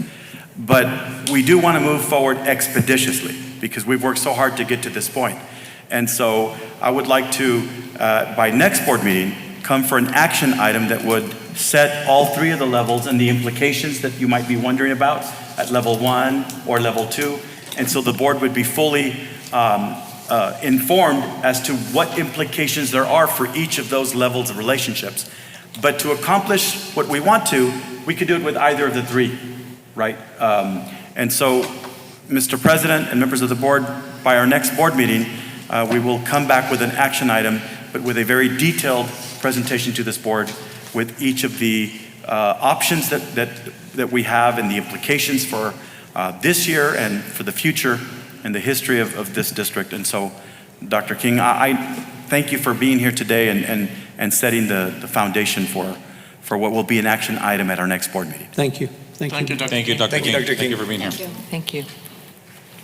With that being said, that concludes our discussion items. We move on to consent agenda. I need a motion to approve. I have a few items that I'd like to pull out. Okay. Which items are those? I'd like A2. Okay, A2. And let's see, it was A2 and 3. And then the other one is the C8 on the change order for baseball, softball complex. Okay. So we're, as per request from a board member, we will pull out items under contracts number 2 and number 3, and also under business and finance, item number 8. With that being said, I need a motion to approve consent agenda. So move. I have a motion by Mr. Oresti. I need a second. I have a second by Ms. Solis. All those in favor signify by saying aye. Aye. Aye. All those opposed? Motion carries. Then we go back into contracts. We go on to contracts under number 2, approval of the option flexible school day program for students in any grade or at risk as a result of the attendance requirement. I need a motion to open it up for discussion. So moved. I have a motion by Ms. Solis. I need a second. Second. Second by Dr. Cantu. I open it up for questioning. Dr. Gonzalez? Hi, good evening. How can I help you, Dr. Zamora? I would just like for you to tell us how this will work. I know one of my concerns we're going to go back to data and research, says that time is a variable in learning. And so just my experiences with some of the students that we're going to be working with is that those are the students that are having difficulty. Correct. And that they also need as much learning time as possible. Correct. And that when we provide that flexibility and they're not in school, my question is, what will we do to make up for that time and that learning variable? So the OFSDP, right, it was built upon making sure that it is based on eligible participation, and it's targeting the at-risk students, those students that are not in school daily and that fall off the pathway towards graduation, right? And this program works in a sense of it would be an after-school program or a morning program, right, to where the students are able to capture those minutes and we're able to bridge the gap in their academic learning, to be able to facilitate and provide that learning opportunity for those students. But the flexible learning time or this optional flexible schedule would that require students to attend school, or would they Correct. allow them to be out? No, it would go ahead and provide them services so they can make up their time if they're out. So for example, if we have a student that got injured or are at risk in other purposes, right, they're able to go ahead and make up these minutes, and we're able to provide those services for them. And who will those services be provided by? By teachers. So in the plan, we did include how many teachers and how many days the campuses can go ahead and provide those services. and that we would be providing certified teachers for those students. Is this similar to SETA or is it a different? Yes, program? it's the same. It's the same thing, just Correct. renamed? Okay. Yes, this is the application name. Oh, okay, I'm sorry. Yeah, we will get attendance credits, but I just from observing previously and discussing with principals at times, that concern does come up. Where we can look and look at the data and see attendance and grades and see the relationship. And one of the initial things that we see when students are getting off the graduation pathway, right, is attendance. So the moment that we see, that happening, right, that the students have multiple absences, we know that they're already off the pathway because the learning gets more difficult as we go, as you know, for them to try to make up other time. So this is an opportunity that we're able to provide for the students. Okay. If there's no more questions, I had a motion to approve and a second. All those in favor signify by saying aye. Aye. All those Aye. opposed? Motion carries. Item number 3, approval of statement of work between La Joya ISD and high school students united with NASA to create hardware. I need a would just motion like to know what we're doing with NASA. I need a motion to approve first. So moved. I have a motion by Ms. Solis. I'll take Mr. Odesky Second. second. I'll open it up for questions. Any questions? So basically, good evening, my apologies. Members of the board president, superintendent, administrators. So we've worked with, we had a meeting last week and we were trying to initiate this program in our district. Basically what it is, it's our students work collaboratively, in collaboration with other campuses across the nation. And so what they do is they actually partner up, and so they share ideas and they come together and they put together a product for NASA. Now, those products, there's 8 different areas, but it could be in culinary arts, it could be, or just one example that some of the students were involved in, not our district, but other districts, is where they, in NASA or in space, basically gravity is non-existent, right? So sometimes the things that we here on Earth consider, maybe trivial, become very, very difficult up in space because of the element of, or the factor of there not being any gravity. So students put together the astronauts shared that with the students. The students came back with an idea of a special type of tape dispenser, which in fact you can find a picture there on page number 172, I believe it was, maybe 3. 173. And so basically you'll see there that tape dispenser was actually the product of student collaboration throughout the nation. And so these students came together with that design, put it together. The astronauts took it to space, tested it out, and it was a one-hand operation to, dispense a tape. Might seem trivial to us, right? Because of gravity here on Earth, well, it's just a tape. But over there in space without the gravity factor, it's a whole different element. And so these students put this product together. They took it up there. The astronauts tested it. And as you can see the gentleman there in that photo, he's the one that actually put together a video and thanked the kids for that product in return. And so that's basically the idea behind it, where the students will have that particular component from across the nation. And it's a great idea because, or a great program because the students get to network with other kids. A lot of the times, we tend to just focus on our area because we're so used to our area. But in this case, it allows the kids to communicate with other, districts in the country, in the country. And so as you can see in one of our pages there, when it came to the packet, we have some lesson plans that were embedded on page 170. And if you notice that they don't necessarily reference a particular TEAC in our state, and that's because these lessons are multi-state. They don't only apply to one state. They actually go throughout various states, and so our students are able to participate in those areas. It is a bit of I want to say a bit of an aggressive timeline, and that's why we wanted to bring it to the board, because we met last week, early last week, and we tried to put it together quickly as an action item. Because if you look at page 169, the kickoff already happened. We had the first visit at one of our districts, or one of our campuses, I'm sorry. And then mentor visits already began from September through November. And then the first design is already put, in place before December is even over. Then they have the critical design stage, which is February and March, and then obviously the final design in April. So it's a fairly quick timeline where our kids will be able to have this in place. So, which is why I wanted to bring it to the board. before we move forward. So if we look at page 171 on the same packet, right, you will see the 8 project areas where students can participate in. One of the things they mentioned in our meeting is that our taste buds, I've never been to space, but our taste buds in space react differently, and so the food doesn't taste the same, right? So one of the ideas was for our kids to put cabrito together and send it off to space. But nonetheless, that's one of the areas where our students can also participate and come up with a meal that will obviously be tasty for them in space, because apparently, like I said earlier, their taste buds do react differently.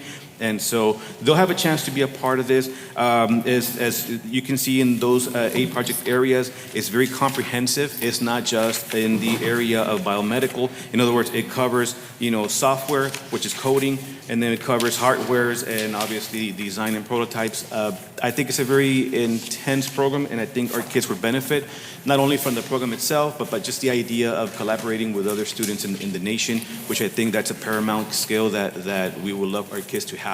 Mr. Flores, yes. you've convinced me. I move that we approve. I want to say congratulations, great things are happening. Have we recognized the students? Have we recognized from the beginning? Well, I'm just intrigued with the taste buds. I'm like, well, I'm sure the food up there is not We'll never recently know, so cooked. don't even worry. But no, we're good. We're good. Yeah. Thank you, In the appreciate essence it. of time, I think we're good. Okay. So Thank you so much. I had Thank a you, Mr. motion Flores. and a second. All those in favor signify by saying aye. Aye. All those opposed, motion carries. Item number 4, discussion and possible action of interlocal participation agreement between La Joya ISD and Hidalgo County Precinct 3. Need a motion? So moved. I have a motion by Ms. Solis. I need a second. Second. A second by Mr. Uresti. Any questions? Yes, I know that we're on a time crunch here, sir, but I wanted to just, I'm just going to walk through the pages because it'll be easier.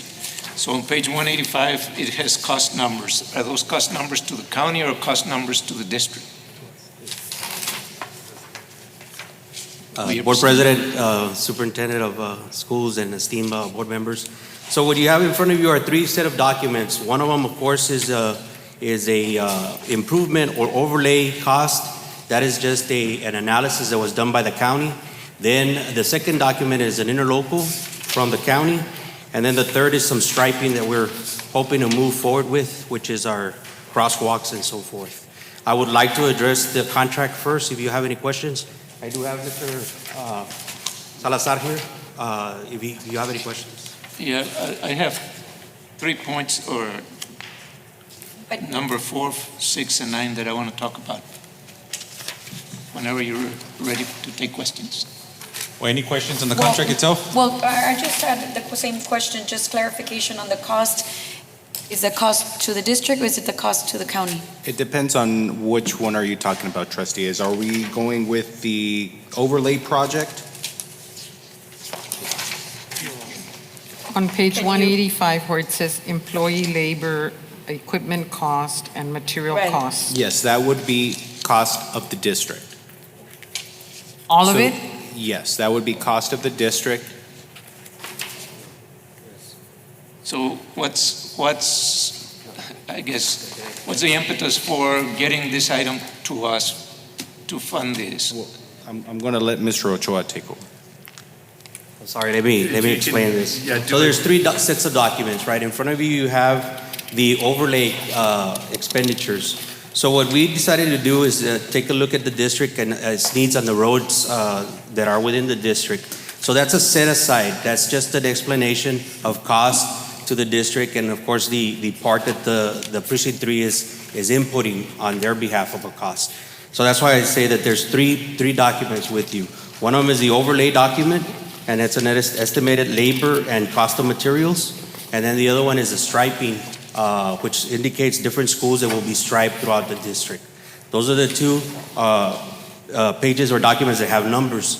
Then you have an interlocal contract agreement.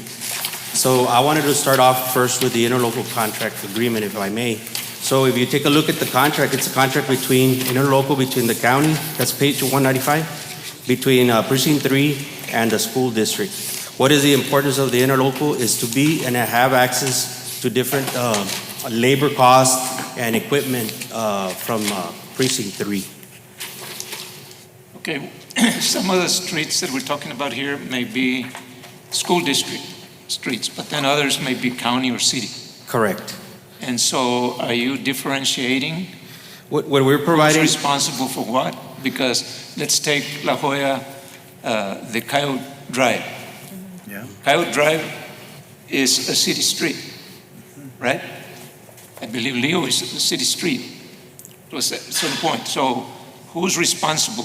I guess I wanted to know who would be responsible for this particular Dr. Somara, streets. so those schools that are within the county's jurisdiction, we would be responsible. The issue that we hid due to the fact that the school district acts as its own political subdivision, we can't just enter the entity and stripe.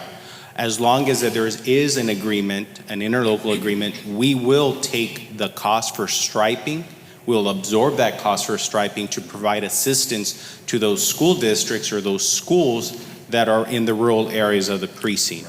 We do have a formulated plan for the striping aspects for schools that are in the northern part of our rural areas of the precinct. So we would absorb that type of a cost, especially for striping and marking designated crosswalks, double-lined roadways, and so on and so forth.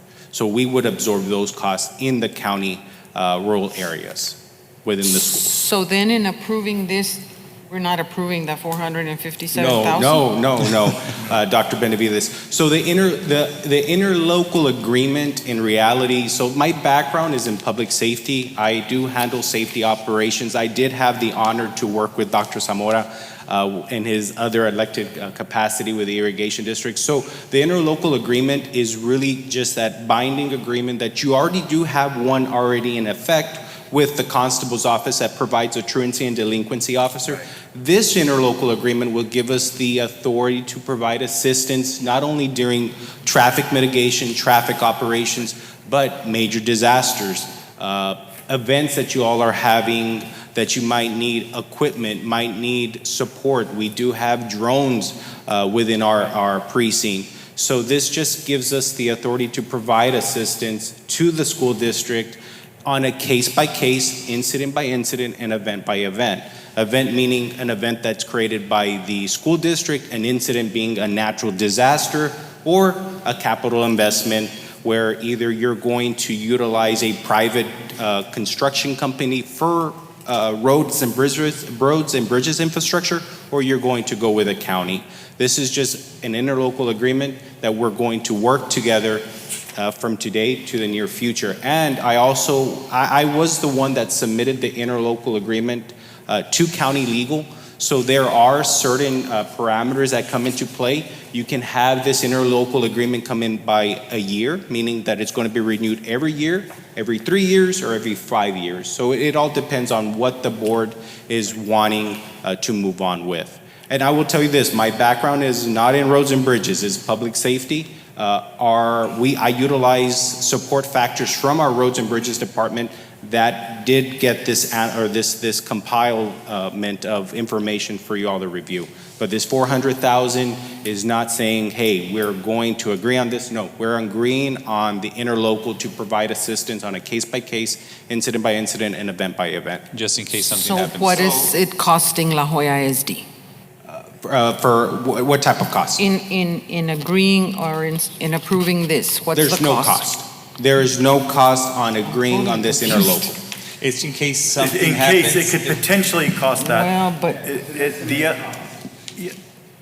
And let me just add that regardless of the time period that the board decides to go with, the agreement does call for a 30-day termination agreement. So in the event, whatever term you go with, it can be terminated with a 30-day notice. I just think the safety is priority, and I do commend Precinct 3 for this interlocal agreement. At the end of the day, we're all here for the same reason. Of course, we want to be as transparent as we can when it comes to numbers, but at this point, it's just an interlocal agreement, and we're just preparing ourselves for the future in case we have something happens. We're ready, and there's no delaying any assistance from any of our surrounding entities, and that's the way I see it. Right. Potential delays could be like we wanted lighting, a post, a line, the county would have to wait another month or two before, if we didn't have this agreement. They don't have the authority to do that. So there's not just striping or shoulders on the road or paving, but lighting and cabling. This agreement would allow the county services to immediately, be afforded to the district. Okay, so excuse me, Dr. Zamora, just for clarification. So just in case we're allotting the 457,000, but we're already saying we need striping and an overlay, or I'm trying to understand. If you see the paperwork on the estimated cost, these are some of the streets that were looked at within the school district, and of course, like Dr. Zamora says, it also belongs to other cities in some areas. But it is just what the county can put or set forth with no cost, which would be the employee labor. That's more or less what it would cost. The equipment cost would also be a cost that the county could take. So it's an employee labor and equipment cost. So this is just like a breakdown so the district can have available in case we do go out for bidding for street improvements within our district. We can know how much or what's more beneficial for the district, allowing the county to do it. And if you see, it has a breakdown on the other page, 187, where it says, where it talks about dump trucks, asphalt. So it has a breakdown of the total of contribution that the county would give to the district. That is on the overlay process. Of course, if you decide to, you have an estimated number in front of you, if we ever decide to.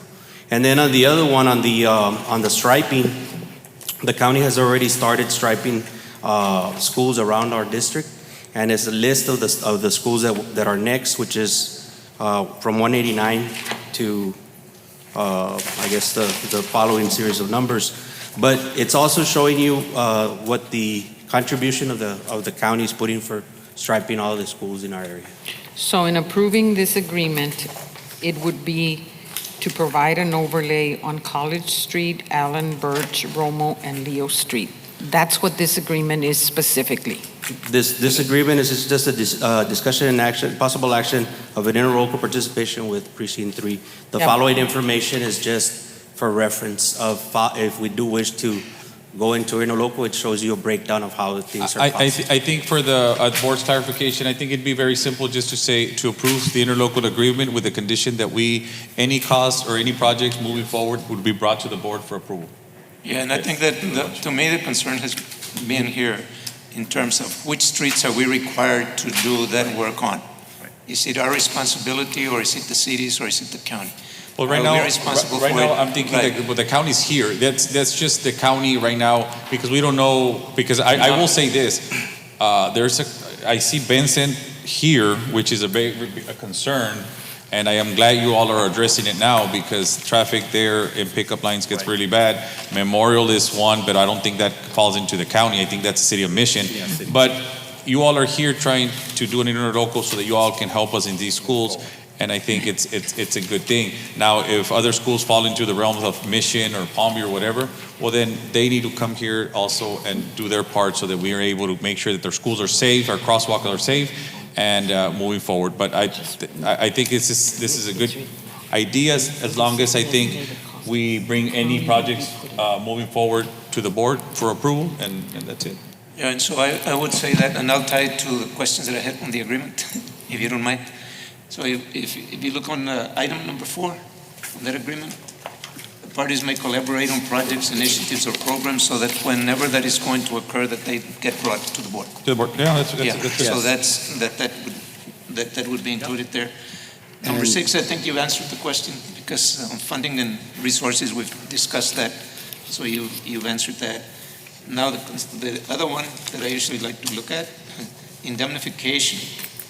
In terms of, as I read through, it's particularly the last sentence where it says, upon written notice from the county, the district will resist and defend at its own expense and by counsel reasonably satisfactory to county any such claim or action. So if we would get into any kind of litigation there, legal counsels, if you will read number 9 and then advise us on it. Because I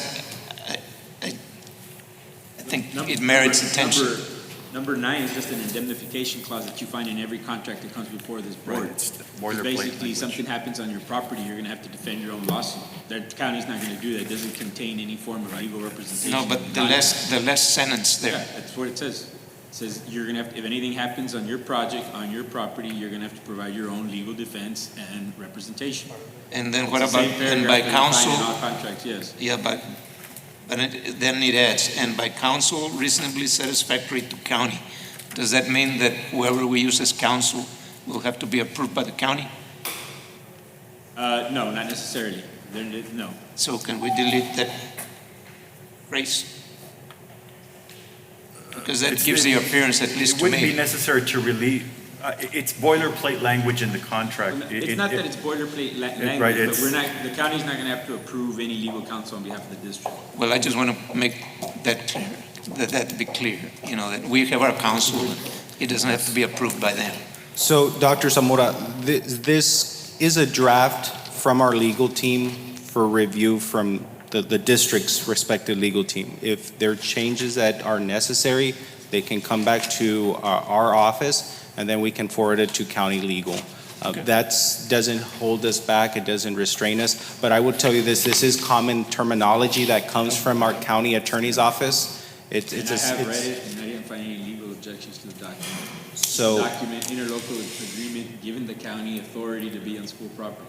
Yes. But nobody can come and ask you, why are you here? Yes.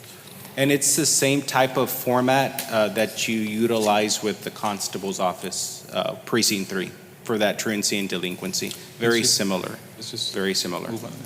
All right, with that being said, I need a motion to approve. So moved. I have a motion by Ms. Solis. I need a second. Second. Second by Dr. Cantu. All those in favor signify by saying aye. Aye. Aye, those opposed? Motion carries. Then moving on to, thank you Precinct 3 for being, taking the initiative and being proactive when it comes to our schools and the safety of our children. Appreciate it. Thank you so much. Then with that being said, we go under Business and Finance. Under number 12, approval of change order for number 3 for, no, hold on, let me go back. Number 8. Approval, we're gonna go back to number 8 under Business and Finance. It's approval to change order number 1 for La Jolla ISD ESSER Funds Baseball and Softball Complex by Isaguirre Engineering Group. I need a motion to open it up for discussion. I have a motion by Ms. Solis. I need a second. Second. Second by Mr. Oresti. I open it up for discussion. We bring before you a change order recommended by the engineer because when they first reviewed, they did not take into account the anodized footboards in lieu of the milled finish and the baseball and softball complex. So that's something that they didn't look at. It'll last longer, and I think for $33,000 it's a good investment. Oh yeah, for the bottom part of the steels, that's what happened to this current one. Exactly. It wasn't put there, and that's why we're in So this Coach position. Garza brought that to our attention. We talked to the engineer, and again, that's why we're coming to you with a Mr. change order Garcia, for it was $33,000. submitted back in April. Why is it barely coming to us? Out of curiosity. I don't know why it's just coming to us, but again, it's just that she just barely brought it, even though maybe it was drafted with her sales representative. Because remember, everything's a delay right now, so Yeah. that could have been that's when they probably ordered and they came back to us, because EBC is still addressed to Joe Villarreal. Yeah, it says Joe. Yeah. So I'm asking. Any other questions before? Just a progress report. Are Will we they be ready? ready? Are we gonna be ready for the season? Softball and baseball season? We're working on them. We're still waiting on the actual bleachers to come in. They've notified us that they're already in completion of the structure itself, right? So we are moving forward to probably taking off the canopy that's there. It's in very, very bad shape. So we're going to move forward to getting our own people or bringing a crew in, because it's pretty high out there, right? But we're So we were able to do not it ourselves. practicing there, so they can work around the clock. They're what? Yes. We're not having any practice there, so we can work around the exactly clock, ready. even if Do it's we have an Saturday. estimate of time So moved to completion? approve. I'll bring you that time, Dr. Cantu. I was just worried about this item getting it through because it is a change order, and I know how you all feel about that. But I think it's important that we invest in making sure that we Oh, get quality. definitely. I have a motion by Dr. Second. Benavides to approve. I need a second. Second by Ms. Solis. All those in favor signify by saying aye. Aye. All those opposed? Motion carries. Item number 12, approval of change order number 3 for La Jolla ISD ESSER Funds Canopy Structure Phase 3. I need a motion to approve.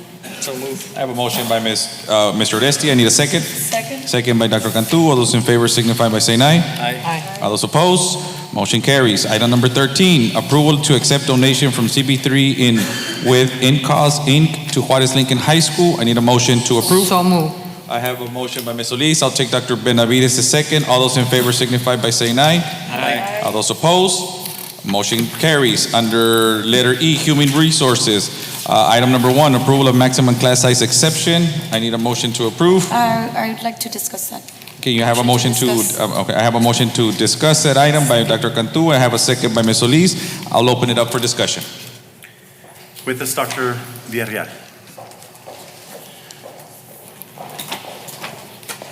Yes, Dr. Villarreal, I had a question. Well, I know in the past, I kind of been clear on how I feel about these kind of things because having been in the classroom before, it's really difficult when we exceed the amount of students. Well, the bigger the classroom is, the less attention we have to give our students. Correct.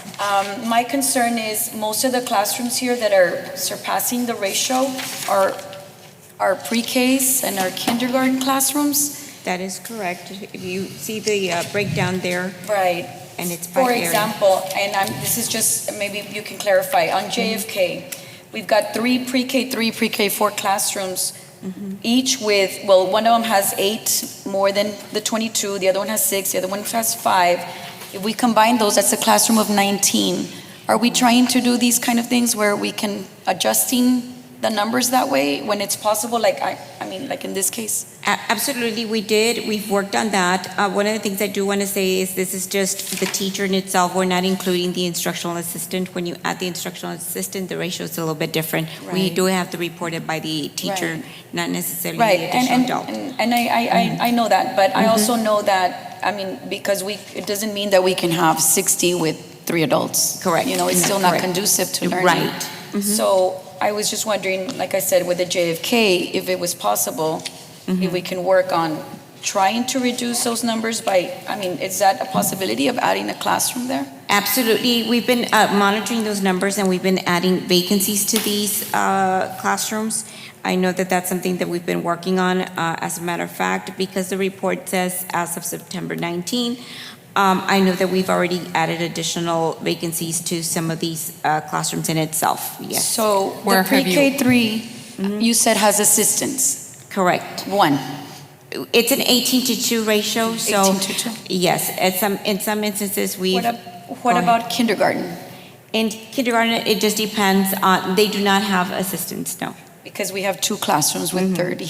Absolutely. So on those, we've been adding vacancies as well. Okay, okay. Can you tell us on, as of September 19th, which ones of these you've already addressed and we won't spend time addressing those? I could go ahead and look at the report because I know I gave you the vacancy report. We could give you an updated report. That way you could have that and we could go ahead and make those notes on those. We could give you an updated report on those. I don't have that with me at this time, but I could give you an updated report. Okay, just Because I too would recommend that JFK, that there be another classroom with 19 kids because the numbers are there and. Right. I can tell you right now that we went ahead and added to Escandon. We went ahead and added to Escandon. They have a vacancy. We also added to, if I'm not mistaken, we also added to Cavazos Elementary. Did Mendiola get one with their 3rd grade? The 4th grade. Mendiola does have a vacancy, yes. The 4th grade, looks a little alarming.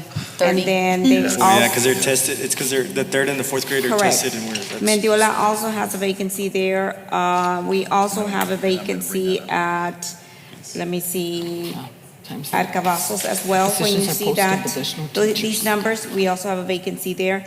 If you go back to the vacancy report, and I should have brought it with me, but if you go back to the vacancy report, you'll be able to see that a lot of these coincide with that vacancy report in itself. And in all fairness, I mean, you can post for the position, but the teachers are not there. Correct. We don't have the qualified teachers. So Yes. we're going through the same thing. Yes, so if you go back and look at the vacancy report, you're more likely that's what's going to be the case, that those vacancies match these numbers in itself. you're gonna see not that they match, but you'll see that we have those vacancies match the classrooms here. I'm just worried about those programs sucking in a lot of our teachers and assistants when we can have them in other grade levels or other areas that we're missing, testing levels that we're missing teachers. That's just my concern at this point right now. And that's correct. We've been working with our principals as well, especially in those tested grade levels, to be able to utilize some of the support staff, such as like our reading teachers and so forth. But then we also know that they're crucial in being able to assist those students that have those, those gaps and the way that they're supposed to be servicing the students that they should be servicing, right? Well, I appreciate your efforts on that because yes, they're alarming, some of those numbers. Right. Absolutely, and do know that this is something that occurs every year around this time, where we bring the report to you all around this time, and we ask a waiver because of the situation that we're in.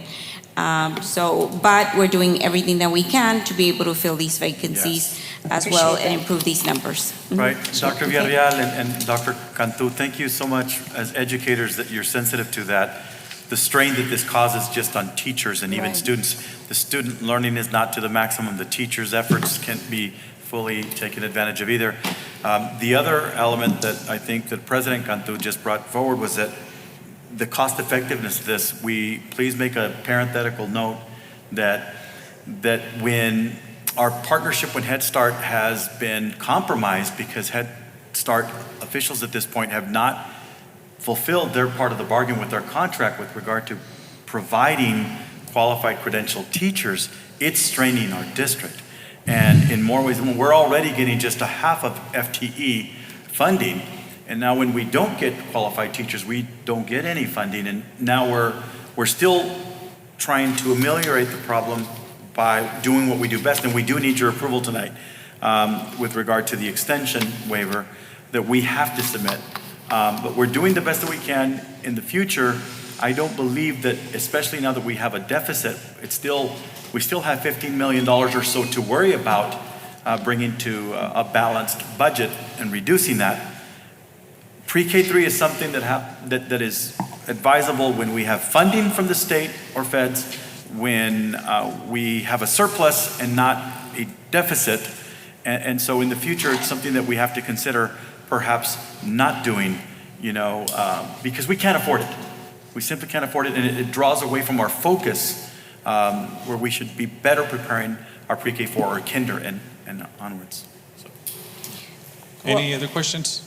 Just for the next time or some time in the future, can you get us also some information on the secondary programs and secondary pupil-teacher ratios? How are we doing there? Oh, absolutely. Yes, absolutely. Ratios for the yes. Do you want numbers or do you want, we'll give you the vacancy report like we did, and then we'll get you some numbers. What numbers you're using now when you prepared the budget, whether we're using 25-1 or higher? Yes. I guess ratios. Where are we and how are we doing our We have different ratios for the middle school and the high school, so we could work on something for you. We're staying within what we Yes, absolutely. planned for. Middle school looks really good, and the high schools as well when it comes to ratios. Okay. Thank you. I know we're a little pressed for time, so let's move forward with this. I need a motion to approve. So moved. I have a motion by Dr. Zamora. I need a second. Second. Second by Dr. Benavides. All those in favor signify by saying aye. Aye. All those opposed, motion carries. Item number 2, approval of the Texas Teacher Evaluation and Support System, T-TEST appraisers. Second. I have a motion by Mr. Uresti. I'll take Dr. Benavides second. All those in favor signify by saying aye. Aye. All those opposed, motion carries. Now, item number 3, approval of the high school assistance dance teacher stipend and extra days. I need a motion to approve. So moved. I have a motion by Ms. Solis. I'll take Dr. Benavides second. All those in favor signify by saying aye. Aye. All those opposed, motion carries. Item number 4, discussion and possible board action to adopt employee key issuance accountability to La Jolla ISD local policy. I need a motion to approve. So move. I have a motion by Mr. Uresti. I have a second by Ms. Solis. All those in favor signify by saying aye. Aye. All those opposed, motion carries. Item number 5, approval of La Jolla ISD Strategic Plan Scorecard 2023-2028. I need a motion to approve. I have a motion by Ms. Solis. I need a second. Second? Second by Dr. Cantu. All those in favor signify by saying aye. On the scorecard, sir, is that you have a one-pager there? Yeah, Is that what was just we're the looking first at? two columns that we're approving. Right. Which is Okay. just the priorities and, of course, the objectives. Okay, I that saw we that, discussed and I by was just Dr. going Gibson. to say if you could add some things like we said the last time for operations and other Oh, departments. yes, yeah. That we could add some outcomes for. Absolutely, will do. We'll be glad to do that. I have a motion and a second. All those in favor signify by saying aye. Aye. All those opposed? Motion carries. I need a motion to move into into executive session under Texas Government Code 551.074, 551.076, 551.072, and 551.071. So move. I have a motion by Dr. Benavides. I'll take Mrs. Solis second. All those in favor signify by saying aye. Aye. All those opposed? Motion carries. It's 8:30 and we're going into executive session. It is 8:56 and we're out of executive session. Need motions? Mr. President, members of the board, with respect to items H, 1, 2, and 3, I recommend a motion authorizing administration to proceed as directed. So move. I have a motion by Mr. Listi. I need a second. Second. I have a second by Ms. Solis. All those in favor signify by saying aye. Aye. All those opposed? Motion carries. Legal on the next items? Yes, Mr. Board President, members of the board, and Superintendent Gonzalez, with respect to items 4 through 9, it's the advice of council that the board follow the superintendent's recommendation to terminate the at-will employment of Esteban Ochoa, Ezequiel Emiliano Chavez, Arnoldo Salinas, Laura Lisbeth Rodriguez, Hilda Leticia Rosales, and Esperanza Ramirez Garcia. I need a motion. So move. I have a motion by Mr. Listi. I need a second. Second by Ms. Solis. All those in favor signify by saying aye. Aye. All those opposed? Motion carries. And there's no action for items 10 and 11. With that being said, I need a motion to adjourn. So move. So move. I have a motion by Dr. Benavides. I'll take Ms. Solis second. All those in favor signify by saying aye. Aye. All those opposed? It is 8:57. This meeting is adjourned.